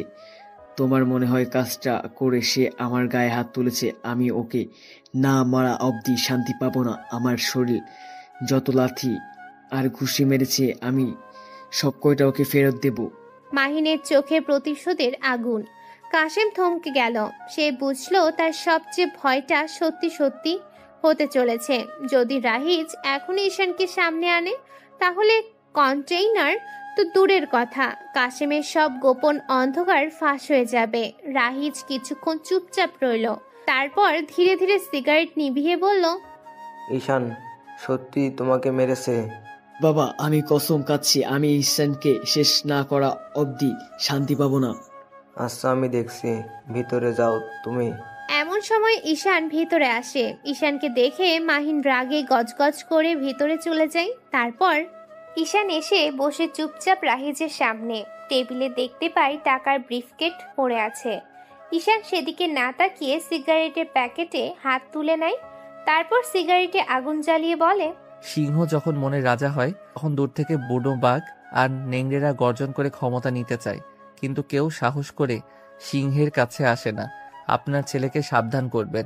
ঈশান, তোমার নিশ্চয়ই মনে আসছে তুমি যেদিন খলিদকে মেরে ফেলেছিলে। পুলিশকে যদি সব আমি বলে তোমাকে জেলে পড়ে দিত, কিন্তু তোমাকে আমি আমার কাছে রেখেছিলাম। তুমি আমার ছেলেকে মারলে। আমার কাছে যা ভালো লাগে না তাই যদি হয়, তবে মন্ত্রীর ছেলেকে নয়, মন্ত্রীকেও সরিয়ে দেব।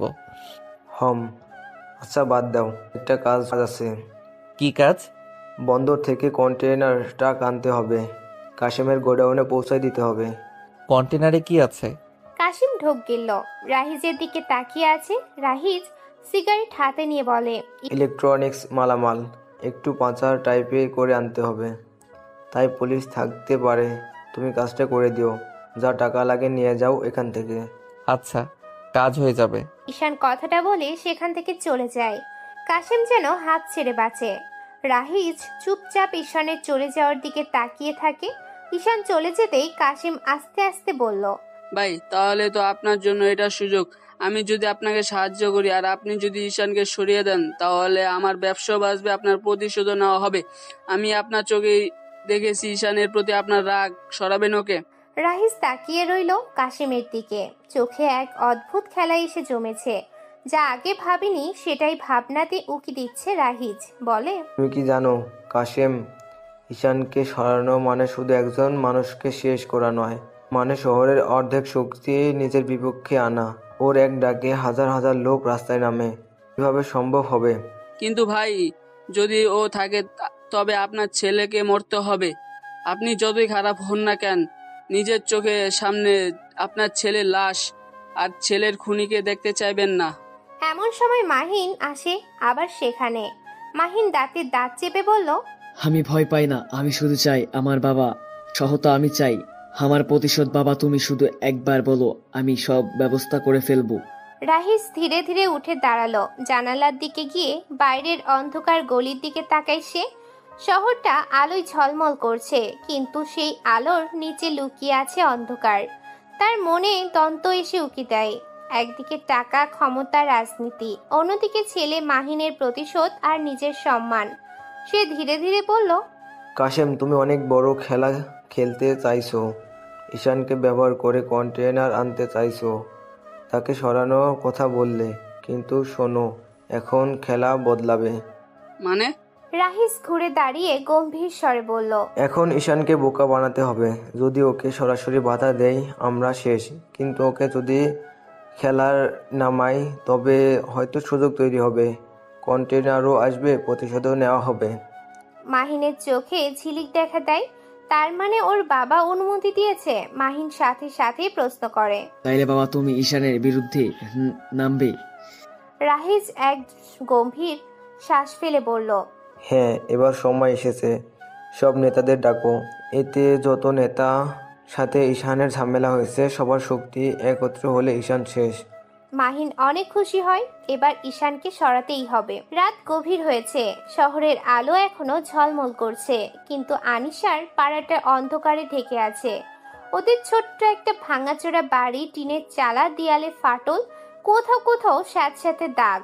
বাড়ির ভেতর থেকে মৃদু আলো বের হচ্ছে। আনিশা জানালার পাশে বসে আছে। সারা দিনের ঘটনার পরও তার বুকের ভিতর এখনো ধুকপুক করছে। মাথায় ঘুরছে একটা নাম, ঈশান। সে ভাবছে কিভাবে আজ তার জীবনটা ওলটপালট হয়ে গেল। একদিকে বাবার লাঞ্ছনা, অন্যদিকে নিজের সম্মান হারানোর ভয়। আর সেই অন্ধকারের মধ্যে হঠাৎ করে এসে দাঁড়ালো এক মানুষ, যাকে সবাই ভয় পায়, কিন্তু সেই তাকে বাঁচালো। ঠিক তখনই গেটের সামনে বাইকের শব্দ শোনা গেল। রাতের নীরবতা ভেঙে গেছে। আনিশার বুক কেঁপে উঠল। মাহিন এসেছে নাকি? জানালার ফাঁক দিয়ে তাকিয়ে দেখলো ঈশান দাঁড়িয়ে আছে। ঈশানকে দেখেই বুকটা কেমন খুশিতে কেঁপে উঠে আনিশার। ঈশান হেলমেট খুলে হাতে নিয়ে আস্তে আস্তে বাড়ির দিকে এগিয়ে আসছে। চোখে মুখে সেই ভয়ঙ্কর কঠোরতা নেই, বরং চোখে আছে এক অদ্ভুত নরম আলো। আনিশার বুক দুলে উঠল। দরজার কাছে এসে দরজায় হালকা টোকা দেয় ঈশান। তারপর ধীর গলায় বলে, আনিশা, আমি ঈশান। আনিশার বুকের ভেতরটা কেমন যেন হয়ে গেছে। তখনই দরজা খুলতেই সে দেখলো ঈশান দাঁড়িয়ে আছে। চাঁদের আলো তার মুখে পড়েছে। ঈশানের কঠিন সেই চোখ আজ অদ্ভুতভাবে শান্ত দেখাচ্ছে। আনিশা এক মুহূর্ত তাকিয়ে থাকলো, তারপর নিচু গলায় বলল, আপনি এখানে, তাও রাতে? হ্যাঁ জানি রাত হয়েছে, কিন্তু তোমাকে একবার দেখতে ইচ্ছে করলো তাই চলে এলাম। একটা কাজে যাব তো, হঠাৎ মন বলল তোমাকে দেখি। আনিশার চোখে যেন অদ্ভুত অনুভূতি উকি দেয়। সে একটা ঢোক গিলে বলল, এইভাবে বললে খুব লজ্জা লাগে। তাহলে? আপনি জানেন, আপনি আজ না থাকলে আমি শেষ হয়ে যেতাম। ঈশান এগিয়ে এসে তার দিকে তাকালো। আনিশার হাত ধরে আনিশা কেঁপে ওঠে। ঈশান বলে, আমি জানি, কিন্তু আমি চাই না তুমি কোনোদিনও ভেঙে পড়ো। তুমি হাসবে বাঁচবে, এটাই চাই। আনিশা মাথা নিচু করলো, ঠোঁটে অদ্ভুত কাঁপন খেলে যাচ্ছে। দুজনে বারান্দার পুরনো বেঞ্চে বসলো। চারপাশে অন্ধকার, শুধু মৃদু বাতাস বইছে। আফতাব মিয়া ঘুমাচ্ছে। ঈশান হাতের আঙ্গুল দিয়ে বেঞ্চে ঠুকঠুক করে। হঠাৎ বলল, আনিশা জানো, আমি জীবনে অনেক কিছু দেখেছি, রক্ত, খুন, বিশ্বাসঘাতকতা, সবকিছু। কিন্তু আজ তোমার চোখের অশ্রু দেখে মনে হলো আমি বোধহয় মানুষ হিসেবেই বেঁচে আছি তোমার জন্য। আনিশা অবাক হয়ে তাকালো ঈশানের দিকে। ঈশানকে বলে, আপনার মতো মানুষও এমন কথা ভাবে? আমি মানুষ না নাকি? সবার কাছে আমি গ্যাংস্টার, ভয়ঙ্কর একজন, কিন্তু ভেতরে আমি কি একা শূন্য একটা মানুষ। আর আজ মনে হচ্ছে তুমি সেই শূন্যতার ভেতরে আলো জ্বালিয়ে দিয়েছো।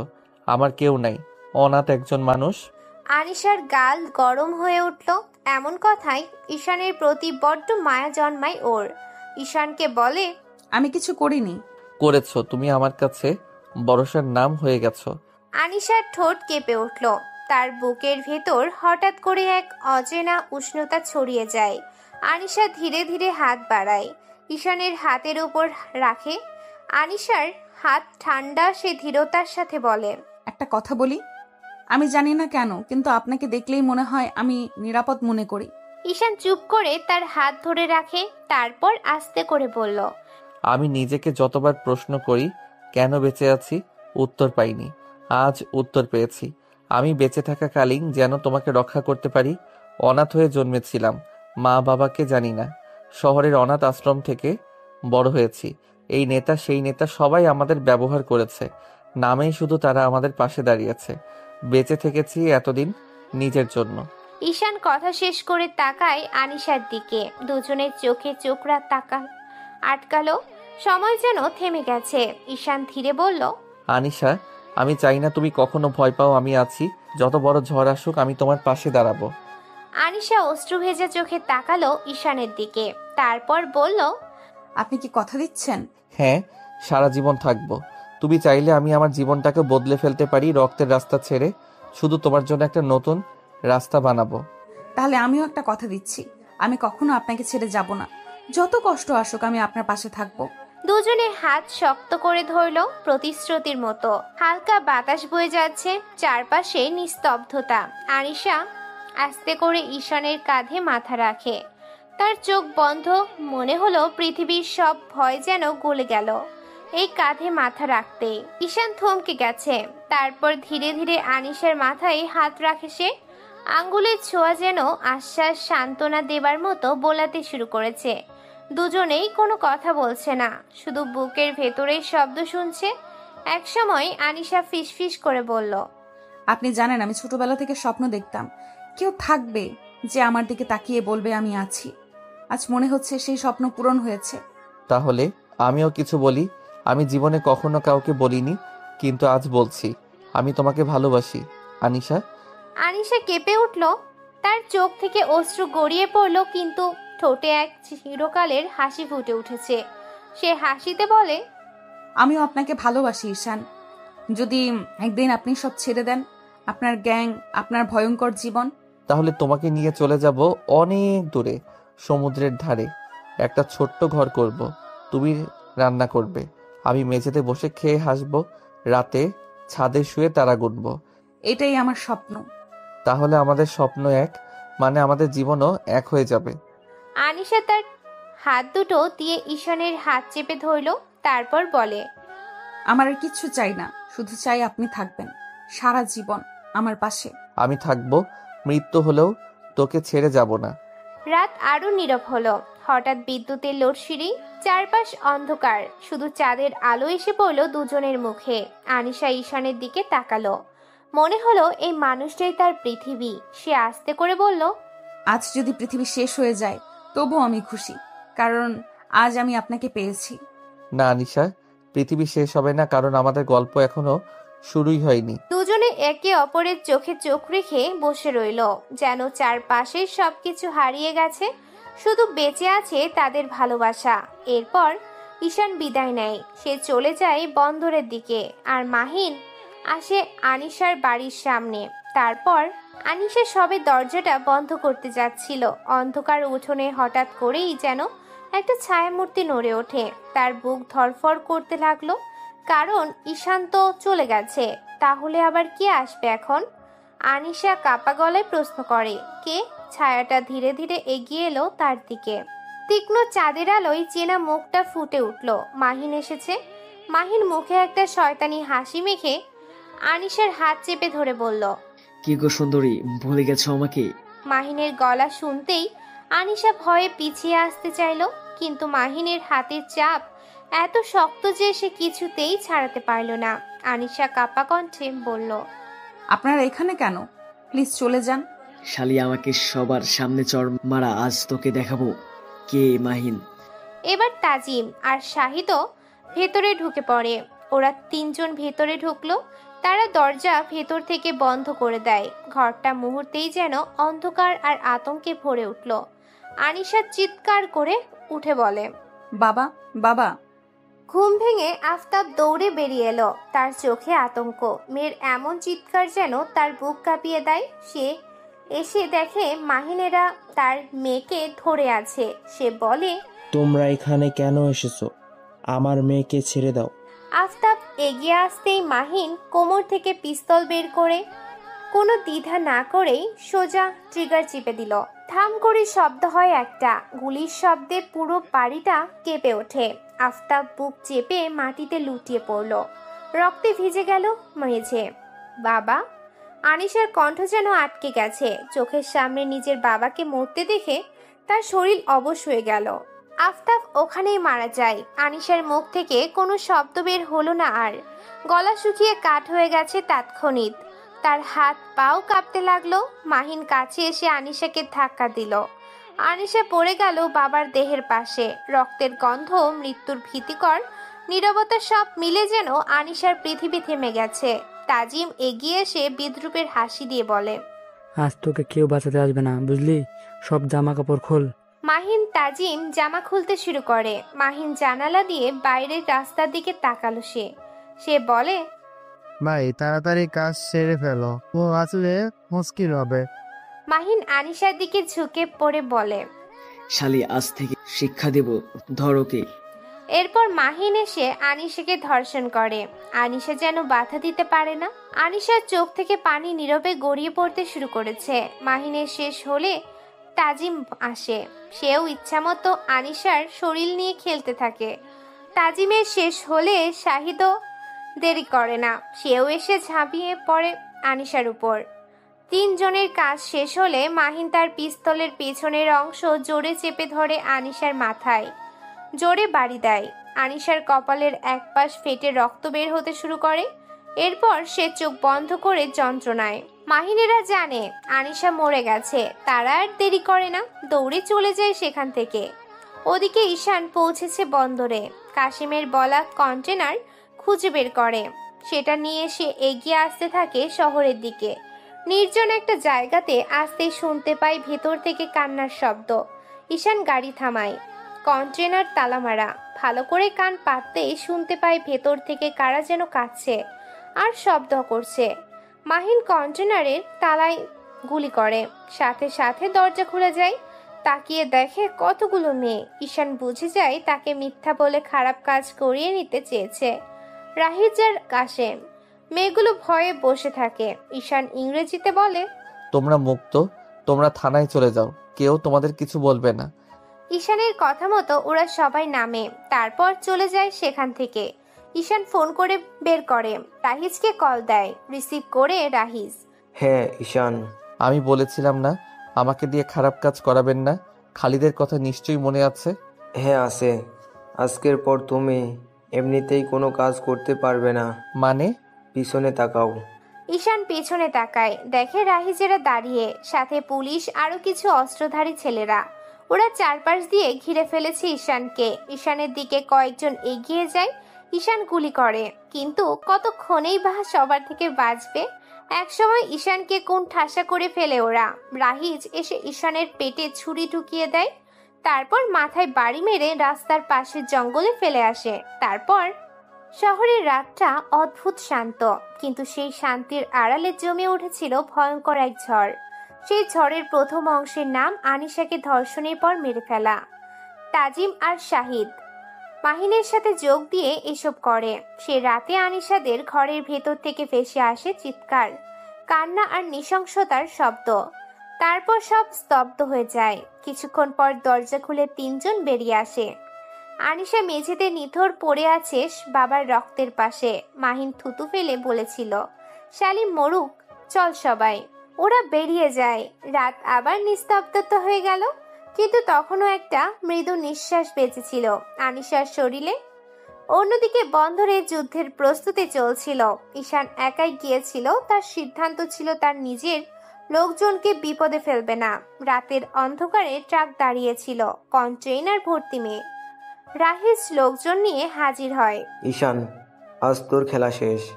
ঈশান ঠান্ডা চোখে তাকালো। ঈশান বুঝে যায় তাকে মারতেই সবাই এসেছে। সব নেতা পুলিশ আজ এক জায়গাতেই হয়েছে। রাহিস বলে, তুই বড় গ্যাংস্টার হয়েছিস তাই না? ভাবছিস ওমর ভুল করেছিলি ঈশান। আর ভুল আমারও ছিল। তোকে প্রথম দিন যদি খলিদের কথা শুনে মেরে ফেলতাম। কথা শেষ হওয়ার সাথে সাথেই শুরু হয় গুলি। চারপাশে আগুনের ফুলকি ঘুরে বেড়ায়। ঈশান লড়ল একাই। অনেকজনকে সে কাবু করে, কিন্তু সংখ্যায় তারা অনেক বেশি ছিল। রাহিস পিছন থেকে গুলি চালায়। ঈশানের কাঁধ থেকে আর বুকে লেগে গেল গুলি। সে মাটিতে লুটিয়ে পড়ে। ছুরিও মারে সে। রাহিস এগিয়ে এসে হাসি দিয়ে বলে, গ্যাংস্টার ঈশান, আজ তুই ইতিহাস। তোর জোরে সিংহ নয়, বাঘ হবে রাজা। চলো সবাই। ওরা চলে যায়। ঈশান চোখ বন্ধ করে। ওরা ভেবেছিল সব শেষ করে দিয়েছে, অচেতন দেহ ফেলে রেখে চলে এসেছে। সেই সময় বন্দরের কাছেই লুকিয়েছিল রবি, ঈশানের বিশ্বস্ত মানুষ। ঈশান তাকে আগেই দূরে থাকতে বলেছিল, কিন্তু রবি মানেনি। সে দৌড় এসে রক্তাক্ত ঈশানকে তুলে নিল।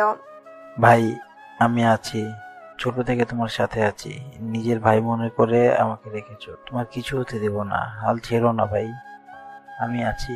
রবি ঈশানের রক্তে ভেজা শরীর নিয়ে সে গোপনে একটা ভ্যান চালিয়ে ঈশানকে শহরের বাইরে এক গোপন হাসপাতালে নিয়ে আসে। ঈশানের অবস্থা খুব খারাপ। অন্যদিকে এমনও হাজির হলো আনিশার বাড়ির কাছে। সে আসতে দেরি করে ফেলেছিল। ঈশান বন্দরে যাবার আগে ইমনকে বলেছিল আনিশার বাড়ির দিকে খেয়াল রাখতে। ইমন আসার আগেই সব শেষ। ইমন আনিশাদের বাড়ির ভেতরে ঢুকে দেখলো ভয়ঙ্কর দৃশ্য।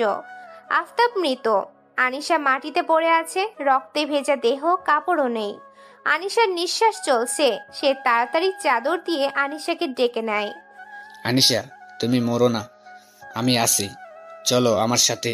ইমন আনিশার গায়ে ভালো মতো চাদর পেঁচিয়ে দেয়। তারপর গোপনে তাকিয়েও অন্য হাসপাতালে নিয়ে আসে। দুজন আলাদা হাসপাতালে ভর্তি হয়। দুজনেই মৃত্যুর সাথে লড়ছে। ঈশান কয়েকদিন অচেতন থাকে। ডাক্তাররা বলে এমন গুলি খেয়ে কেউ বাঁচে না। কেউ ঈশান ধীরে ধীরে ফিরে আসে খারাপ কন্ডিশন থেকে। সেই সাথে ঈশানের পাশে রবি পাহারা দিতে থাকে, একদম বিশ্বস্ত হয়ে। আনিশার শরীরেও ভীষণ ক্ষত। ডাক্তাররা ভেবেছিল সে বাঁচবে না, কিন্তু ডাক্তারদের চেষ্টায় সে ধীরে ধীরে সুস্থ হতে শুরু করেন। 3 মাস কেটে গেছে। এর ভিতরে সবখানে প্রকাশ হয়েছে গ্যাংস্টার ঈশান খুন হয়েছে। রাহিস তাকে মেরে ফেলেছে। রাহিস 3 মাস অপেক্ষা করেছে ঈশানের লোক বা কেউ তার উপর অ্যাটাক করে কিনা, কিন্তু না, এমন হয়নি। ঈশানের কোনো অস্তিত্বই দেখা যায়নি। শহরে ঈশান নেই। এই সুযোগে রাহিস হয়ে ওঠে শহরের রাজা। সে বড়সড় পার্টি দিচ্ছে আজ। শহরের বিরাট বড় একটা সেন্টার আজ তার দখলে। পার্টিতে এসেছে পুলিশ, রাজনীতিবিদরা। চারদিকে আলো, মিউজিক, নাচ, মদ, সব যেন হাতের মুঠোয়। তাহলে রাহিস ভাই, সেদিন যদি কথাটা না বলতাম তাহলে কি ঈশানকে মারতে? ঈশানের সব দুর্বলতা শেষ করে দিয়েছি বাবা। ঈশান সহ সবকিছু শেষ এখন। ঈশান শেষ, এখন শহর আমাদের। হা হা হা। রাহিজের হাসি ছড়িয়ে পড়লো চারপাশে। রাজনীতিবিদ, পুলিশ, ব্যবসায়ী সবাই তার পার্টিতে একসাথে নেচে যাচ্ছে। টাকা, ক্ষমতা, মাদক সবকিছু তার মুঠোয়। ঈশানের অনাথ আশ্রম এখন রাহিজের কাছে। রাহিজ আগের মতো বাচ্চাদের দিয়ে ড্রাগস বিজনেস করাচ্ছে। কাছে কাশিমের সব বিজনেসও বাচ্চাদের দিয়ে চলছে। নীরবতার ভেতরে শুধু একটা মৃদু টিউবের শব্দ আর হৃদস্পন্দনের মেশিনের কাঁপুনির আওয়াজ শোনা যাচ্ছে। হাসপাতালের রুম জুড়ে, হাসপাতালের পুরনো সাদা দেওয়ালে সময় যেন থেমে আছে। রবি বসে আছে বিছানার পাশে, তার চোখে ঘুম নেই, ক্লান্তি নেই, আছে শুধুই প্রতীক্ষা। প্রতিদিন এই জায়গাতেই সে বসে থাকে, ঈশানের হাত ধরে রাখে, যেন নিস্তব্ধতার ভেতর থেকেও তার বন্ধু শুনতে পায়। হঠাৎ ঈশানের আঙুল কেঁপে ওঠে। রবি প্রথমে ভাবে হয়তো চোখের ভুল, কিন্তু না, আঙ্গুলটা আবারও নড়ে। রবি উত্তেজনায় উঠে দাঁড়ায়। ভাই ভাই, শুনতে পাচ্ছ? পরক্ষণেই ঈশান হঠাৎ শরীরটা ঝাঁকি দিয়ে উঠে বসে, আর চোখ ছটফট করছে, শ্বাস প্রশ্বাস ভারী হয়ে গেছে। চোখ ফাঁক করে একটা শব্দ বেরিয়ে আসে, আহ নিশা। রবির বুক ধক করে ওঠে। এতদিন পরে এই নামই প্রথম উচ্চারণই করল ঈশান। ঈশান চারদিকে তাকায়, ফ্যাকাশে দেয়াল, অক্সিজেনের পাইপ, পাশে বসে থাকা রবিকে দেখে তার চোখ বিস্ফোরিত হয়ে যায়। রবি, তুই? আমি এখানে কিভাবে এলাম?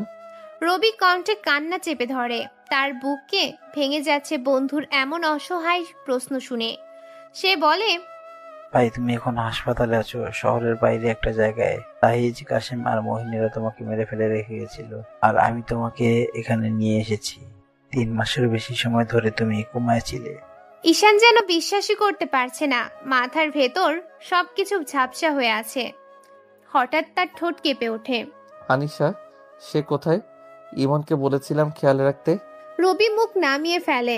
এতদিন ধরে যা লুকিয়ে রেখেছে সেই সত্য আজ মুখে আনতে হবে। গলায় কাঁটা আটকে যায় যেন, তবুও বলে, ভাই, আনিশা ঠিক আছে, এখন ইমনের কাছে আছে। তবে কথা শেষ করতে পারছিল না রবি। ঈশান রাগে গলা উঁচু করে, কিন্তু কি? বল। রবি চোখ ভিজে আসা আটকাতে পারল না, করুণ কণ্ঠে বলে, মহিন আর ওর দলবল আনিশাকে ধর্ষণ করেছিল, তারপর মেরে ফেলে রেখে গেছিল। ওরা মনে মনে ভেবেছিল সে বাঁচবে না, তো ইমন পৌঁছানোর আগেই সব শেষ হয়ে যায়। ইমন কোনোভাবে তাকে নিয়ে হাসপাতালে যায়, সেখানে আছে, এখন আর জ্ঞান ফিরেনি তার। ঈশানের শরীর কেঁপে ওঠে। শরীর থেকে এসব শোনার পর মাথার ভেতর অগ্নি জ্বলে ওঠে, বুক ধরফর করতে থাকে, চোখ লাল হয়ে যায় রাগে। বিছানার চাদর শক্ত করে ধরে ফেলে সে, তারপর বলে, না না রবি, এটা মিথ্যে। আনিশা মরতে পারে না, ও বাঁচবে। আমি ওকে নিয়ে যাব, আর মাহিনদেরকে আমি শেষ করে দেব। হাসপাতালের করিডোরে ঠিক তখনই নার্সেরাও ছুটে আসে, ডাক্তাররাও ঢোকে। তারা দেখে ঈশান হঠাৎ জেগে উঠেছে, শরীর কাঁপছে। ডাক্তার শান্ত করার চেষ্টা করে, কিন্তু ঈশান তখন যেন অন্য এক মানুষ হয়ে গেছে। ওদিকে অপর আরেকটি হাসপাতালের বেডে ধীরে ধীরে চোখ মিলে আনিশা। তার দৃষ্টি ফাঁকা, চোখ শুকিয়ে গেছে, অনেক কষ্টে চোখের পাতা নড়ে। পাশেই বসে আছে ইমন। রাত দিন সে আনিশার পাশে থেকেছে, তাকে আবার বাঁচানোর জন্য। ইমন হঠাৎ দেখে আনিশা চোখ খুলেছে। তুমি শুনতে পাচ্ছ? আনিশার চোখ থেকে হঠাৎ টলমল করে জল গড়িয়ে পড়ে, ঠোঁট নড়ে। ঈশান, ঈশান কোথায়? মন হকচকিয়ে যায়।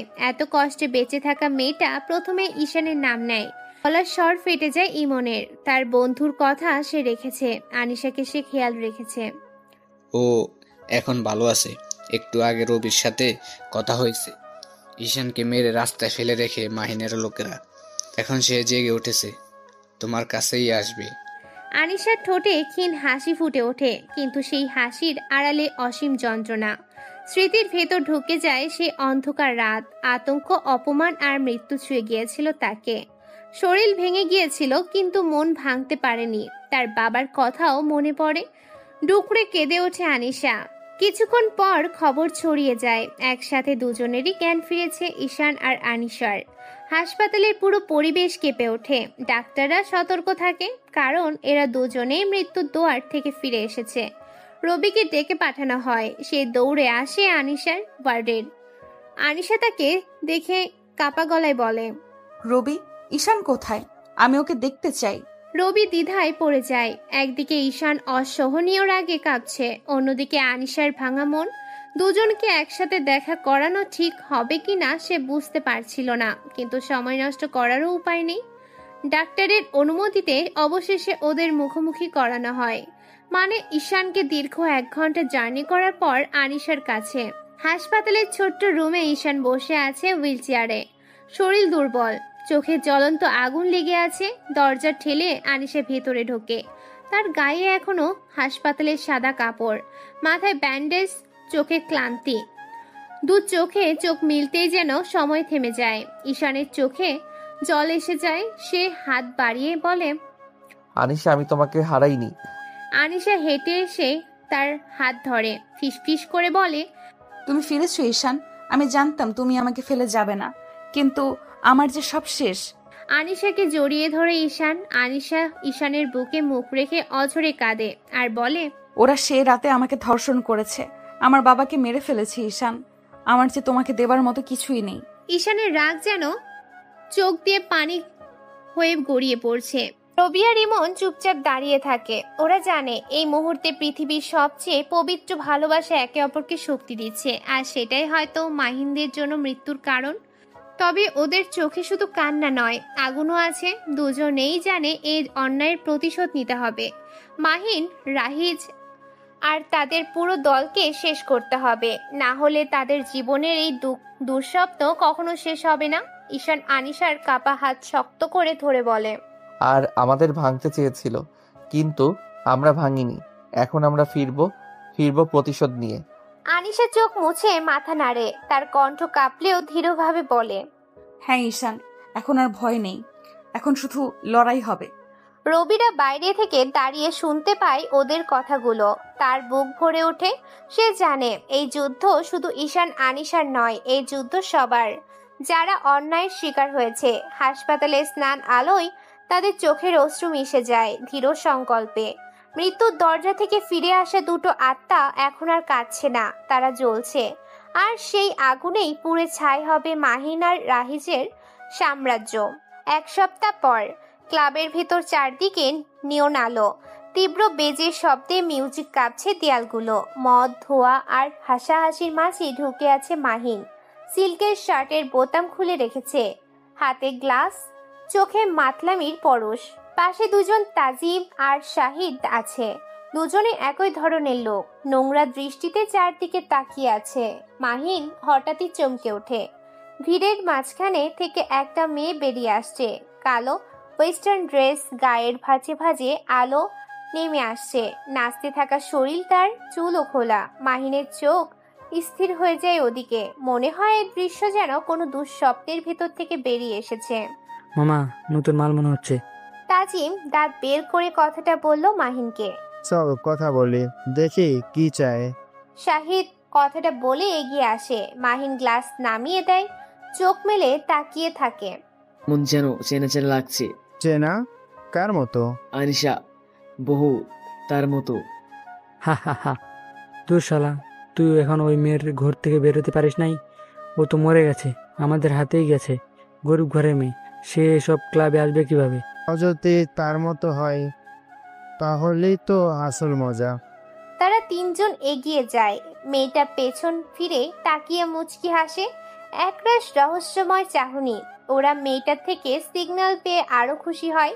ওরা এগোতেই মেয়েটা ধীরে ধীরে সিঁড়ি বেয়ে দোতলায় উপরে ওঠে। মাহিন আর তার সঙ্গীরা পিছু নেয়। সিঁড়ির অন্ধকার গলিপথে মেয়েটির শুধু হাই হিলের টোকাটুক শব্দ প্রতিধ্বনি তোলে। দ্বিতীয় তলায় পৌঁছে মেয়ে একটা দরজা খুলে ভিতরে ঢোকে। রুম অন্ধকার, তিনজনও ভিতরে যায়। দরজাটা হঠাৎ করেই তাদের পেছনে বন্ধ হয়ে যায় চটার শব্দে। লোহার বোল্ট টেনে বন্ধ করার শব্দ কানে যায়। এই কিরে, সব অন্ধকার, দরজা বন্ধ কেন? মনে হয় ভেতরে কিছু সেট আপ আছে। মাহিন এগিয়ে যেতে যায়। হঠাৎ টিক শব্দে আলো জ্বলে ওঠে। 1 সেকেন্ডে ঘর আলোকিত হয়। তিনজনের চোখ স্থির হয়ে যায়। ঘরের মাঝখানে দাঁড়িয়ে আছে ঈশান, গায়ে কালো চামড়ার জ্যাকেট, চোখে হিংস্র আগুন, হাতে চকচকে লোহার পাইপ, ঠোঁটে ভয়ঙ্কর হাসি। আমার খেলার ময়দানে তাদের বুক কেঁপে ওঠে। মাহিন প্রথমে হকচকিয়ে গেলেও দ্রুত সামনে নেয়। বেঁচে আসিস? হ্যাঁ, আমি মরিনি, তোদের জন্য ফিরে এলাম। ঈশানের কণ্ঠ বরফ শীতল মনে হলেও সেটা ভয়ঙ্কর। ঈশান কথা শেষ করার আগেই ফটাস শব্দে লোহার পাইপ শাহিদের হাঁটুতে পড়ে, হাড় ভেঙে টুকরো হয়ে যায়। শাহিদ চিৎকার করে পড়ে যায় মাটিতে। তাজিম ঝাঁপিয়ে পড়ে ঈশানের দিকে, কিন্তু ঈশান দ্রুত এক লাথি মেরে ওর বুকের উপর আছাড় মারে। গায়ে ধারালো ব্লেড বের করে তাজিম আক্রমণ করতে যায়, কিন্তু ঈশান ঘুরে গিয়ে ওর হাত চেপে ধরে। এক মোচড়ে হাতের হাড় উল্টো দিকে ঘুরে যায়, ভাঙা হাড় ত্বক ফুঁড়ে বেরিয়ে আসে। ব্লেড দিয়ে পিঠের উপরে জোরে টান দেয়। তাজিম মাটিতে পড়ে গড়াগড়ি খেতে থাকে। মাহিন তাকিয়ে থাকে, চোখ ভয় আর অবিশ্বাসে বড় বড় হয়ে গেছে। না, এটা সম্ভব না, তোদেরকে তো মারতেই হবে। ঈশান ধীরে ধীরে ওর দিকে এগোয়। শাহিন এখনো কাতরাচ্ছে। ঈশান হঠাৎই লোহার পাইপটা তার মুখে ঢুকিয়ে গদগদ করে ঠেলে দেয়। দাঁত ভেঙে যায়, রক্ত ঝরে পড়ে চারপাশে। এক ঝটকায় মাথায় আঘাত করে, মগজের রঙিন ছিটা দেয়ালে লেগে যায়। শাহিদের চিৎকার এক ঝটকায় স্তব্ধ হয়ে যায়। তাজিম পালাতে চায়, কিন্তু ঈশান ওর চুল ধরে টেনে তোলে, পাশে রাখা গ্লাস ভেঙে তীক্ষ্ণ টুকরো হাতে নেয়।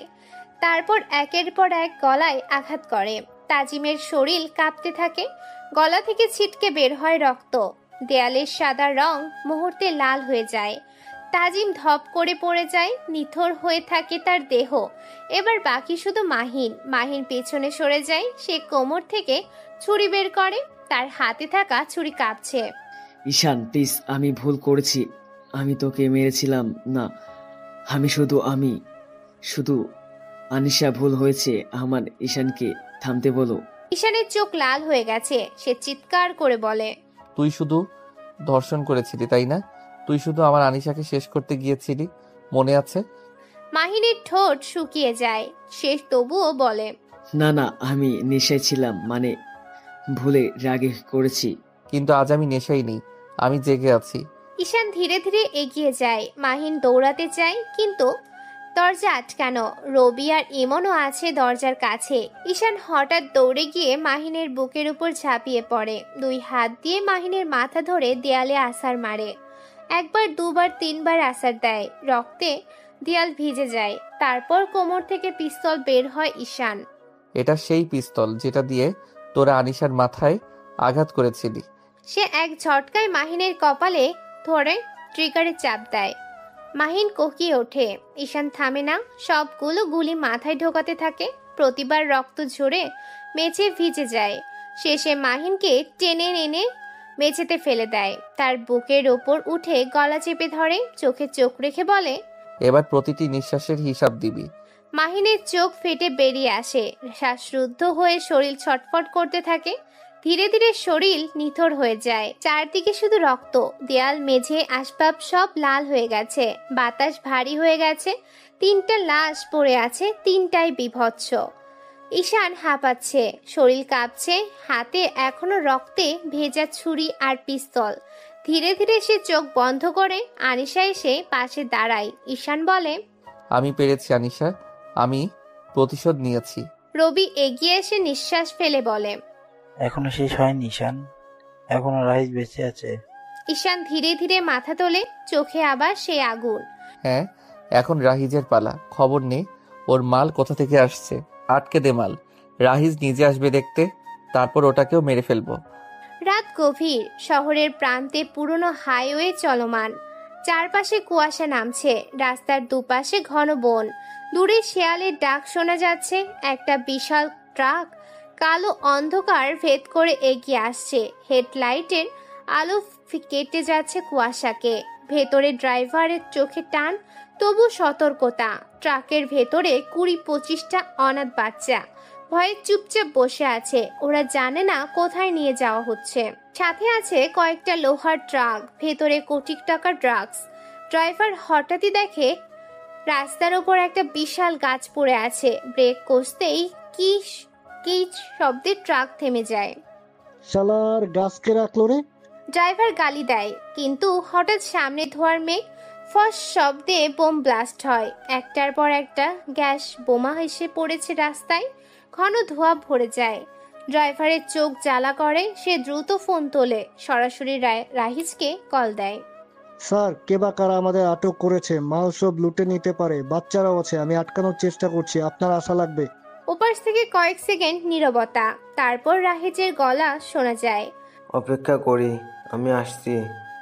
আমার মাল কেউ খাবে সেটা হতে পারে না। ড্রাইভার ফোন কেটে দেয়। গাড়ির ভেতরে লোকজন দম বন্ধ হয়ে কাঁদতে থাকে, বাচ্চারা কাঁদছে। কাশিম আর রাহিজ রওনা দেয়। শহরের সবচেয়ে ভয়ঙ্কর মানুষ রাহিজ, কিন্তু আজ রাতে সে একাই আসছে।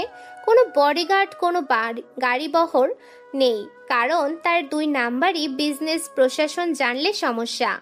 কালো জিপ থেকে যায় রাস্তার পাশে, হেডলাইট নিভে যায়। রাহিজ থামলো গাড়ি থেকে, গায়ে কালো লেদার কোট, হাতে বন্দুক, চোখে লালচে আগুন রেখা। যাই হোক না কেন, আজ শেষ করে দেব। শেয়ার কাশিম ট্রাকের দিকে এগোয়। কুয়াশা, গ্যাস আর অন্ধকার মিশে সবকিছু রহস্যময় হয়ে উঠেছে। হঠাৎ কোথা থেকে একটা কণ্ঠ ভেসে ওঠে। অবশেষে এলে রাহিদ সাহেব। রাহিজ স্থির হয়ে যায়। এই কণ্ঠ তার ভীষণ চেনা। সে ধীরে ধীরে চারপাশে তাকায়, ভয়ে সে ভর করেছে। কে? বের হয়ে আয়, হারামের বাচ্চা। অন্ধকার ফুঁড়ে বেরিয়ে আসে এক ছায়ামূর্তি। ধোঁয়ার মধ্যে দাঁড়িয়ে আছে ঈশান, মুখে রক্তাক্ত হাসি লেগে আছে, চোখে অগ্নিশিখা। তুই? আমি বেঁচে আছি রাহিজ, তুই ভেবেছিলি শেষ করেছিস আমাকে? এত জলদি তো শেষ হব না। ঈশানের কথায় রাহিজের শরীর জমে যায়। মুহূর্তের অতীত ঝলসে ওঠে মনে। সেই রাত, খুন, প্রতারণা। অসম্ভব, তুই মরেছিলি, আমি মেরেছিলাম তো তোকে। না, আমি মরিনি, কিন্তু আজ তুই মরবি আমার হাতে। আর আমি তোকে মারতে কোনো ভুলও করব না। দুজন একে অপরের দিকে তাকিয়ে থাকে। বাতাস ভারী হয়ে যায়, চারপাশে শুধু বাচ্চাদের কান্নার শব্দ। রাহিজ গর্জে উঠে বলে, তুই জানিস আমি কে? এই শহর আমার, সবকিছু আমার। আমি যা চাই তাই করি। তানিশা, ঈশান, তোরা কিছু না, যা এখান থেকে। ঈশানের চোখে জল চিকচিক করে, হাসে সে। তুই তো জানিসও না তোর ছেলেকে একটু আগে মেরে ফেলেছি। তুই আমার জীবনটা শেষ করেছিস, আজ তোর শেষ দিন। রাহিজ বন্দুক তুলে ধরে। কি আইনকে মারেছিস? তোকে আমি মেরে ফেলবো। কিন্তু ঠিক তখনই বিকট শব্দে ট্রাকের উপরে আলো জ্বলে ওঠে। সেখানে দাঁড়িয়ে আছে রবি, হাতে স্নাইপার। দূরে দাঁড়িয়ে আছে গান নিয়ে ইমন, আর ছুরি হাতে দাঁড়িয়ে আছে দূরে আনিশা। রাহিজ থমকে যায়। আনিশা বেরিয়ে আসে, হাতে ছুরি। রাহিজ বুঝতে পারে সেই একা, কোনো সিকিউরিটি নেই, কোনো সাহায্য নেই, ফাঁদে পড়েছে সে। ঈশান ধীরে ধীরে এগিয়ে আসে, তারও হাতেও ছুরি। রাহিজ, তুই প্রতিটি নিঃশ্বাসের জন্য রক্ত দিবি। এমন সময় ইমন গুলি করে কাশেমের বুকে। কাশেম পড়ে যায় মাটিতে। রাহিজ গুলি ছড়ে, কিন্তু তার আগে স্নাইপারের গুলি এসে রাহিজের হাতে লাগে। রাহিজের ছোড়া গুলিটা ঈশানের পাশ ঘেঁষে যায়। ঈশান ঝাঁপিয়ে পড়ে, দুইজন মাটিতে পড়ে যায়। রাহিজের হাত থেকে বন্দুক ছিটকে পড়ে যায় এক পাশে। রাহিজ বাঘের মতো লড়াই করে, তার শরীর শক্তিশালী। এক ঘুষিতে ঈশানের মুখ ফেটে যায়, কিন্তু ঈশান এবার অন্যরকম। সে পাগলের মতো হাসছে। মার মার, যত খুশি মার, আজ তোকে আমি খুঁটে খুঁটে মরাবো। সে রাহিজের চুল ধরে পাথরের উপর আছাড় মারে, মাথা ফেটে রক্ত বেরোয়। রাহিজ মরিয়া হয়ে প্রতিরোধ করে, কিন্তু ঈশানের শক্তি আজ অমানসিক। ঈশান পকেট থেকে লোহার শিকল বের করে, সে শিকল দিয়ে রাহিজের গলা পেঁচিয়ে টেনে ধরে। রাহিজ ছটফট করে, শ্বাস নিতে পারে না, চোখ ফুলে যায়। ঈশান তার কানে ফিসফিস করে বলে, এটা তোর প্রতিটি পাপের হিসাব। সে শিকল ছেড়ে দেয় না। রাহিজ হাত পা ছুঁড়ে মরতে থাকে। এক সময় শরীর নিথর হয়ে যায়, কিন্তু ঈশান থামে না। সে রাহিজ আর কাশেমে টেনে এনে ট্রাকের সামনে ফেলে দেয়, তারপর গ্যাসোলিন ঢেলে দেয় চারপাশে। রবি চিৎকার করে, ঈশান ভাই থামো, যথেষ্ট হয়েছে। কিন্তু ঈশান তখন পাগল হয়ে যায়। আনিশা বাচ্চাদের সরিয়ে নেয়, আর ঈশান আগুন ধরিয়ে দেয় সেখানে। আগুন লেলিহান শিখায় জ্বলে ওঠে। রাহিজের শরীর মুহূর্তে পুড়ে যেতে থাকে, চারপাশে গন্ধ ছড়িয়ে পুড়ে যাওয়া মাংসের। ঈশান দাঁড়িয়ে দেখে তার চোখে আগুন আর জল মিশে গেছে। এভাবেই শেষ হয় দানব। ভালো থাকিস তোরা ওপারে। আনিশা দাঁড়িয়ে আছে দূরে, তার চোখে অশ্রু, তবু ঈশানকে দেখে হাসে। ঈশান ধীরে ধীরে এগিয়ে আসে, শরীর রক্তে ভেজা, মুখে ক্ষত তার, কিন্তু চোখে শান্তি। আনিশা তার সামনে দাঁড়িয়ে ফিসফিস করে। শেষ হলো ঈশান? হ্যাঁ আনিশা, আমাদের দুঃস্বপ্ন শেষ। তারা একে অপরকে জড়িয়ে ধরে। চারপাশে আগুন জ্বলছে, ধোঁয়া উঠছে, কিন্তু সেই আগুনের মাঝেই তারা খুঁজে পায় ভালোবাসা, নিরাপত্তা। রবি আর এমন বাচ্চাদেরকে সেফ জায়গাতেই এনেছে। মুক্ত বাতাসে বাচ্চারা কাঁদতে কাঁদতে হাসতে থাকে। ঈশান আর আনিশা হাত ধরে তাকিয়ে থাকে সেই শিশুদের দিকে। তাদের মনে হয় এক নতুন জীবনের শুরু হলো। কুয়াশার ভেতর থেকে ধীরে ধীরে নতুন ভোরের সূর্য ওঠে। অন্ধকার কেটে যায়। ঈশান আর আনিশা পাশাপাশি দাঁড়িয়ে আকাশের দিকে তাকিয়ে থাকে। এবার আর কোনো ভয় নেই ঈশান? না, এবার শুধু নতুন জীবনের শুরু।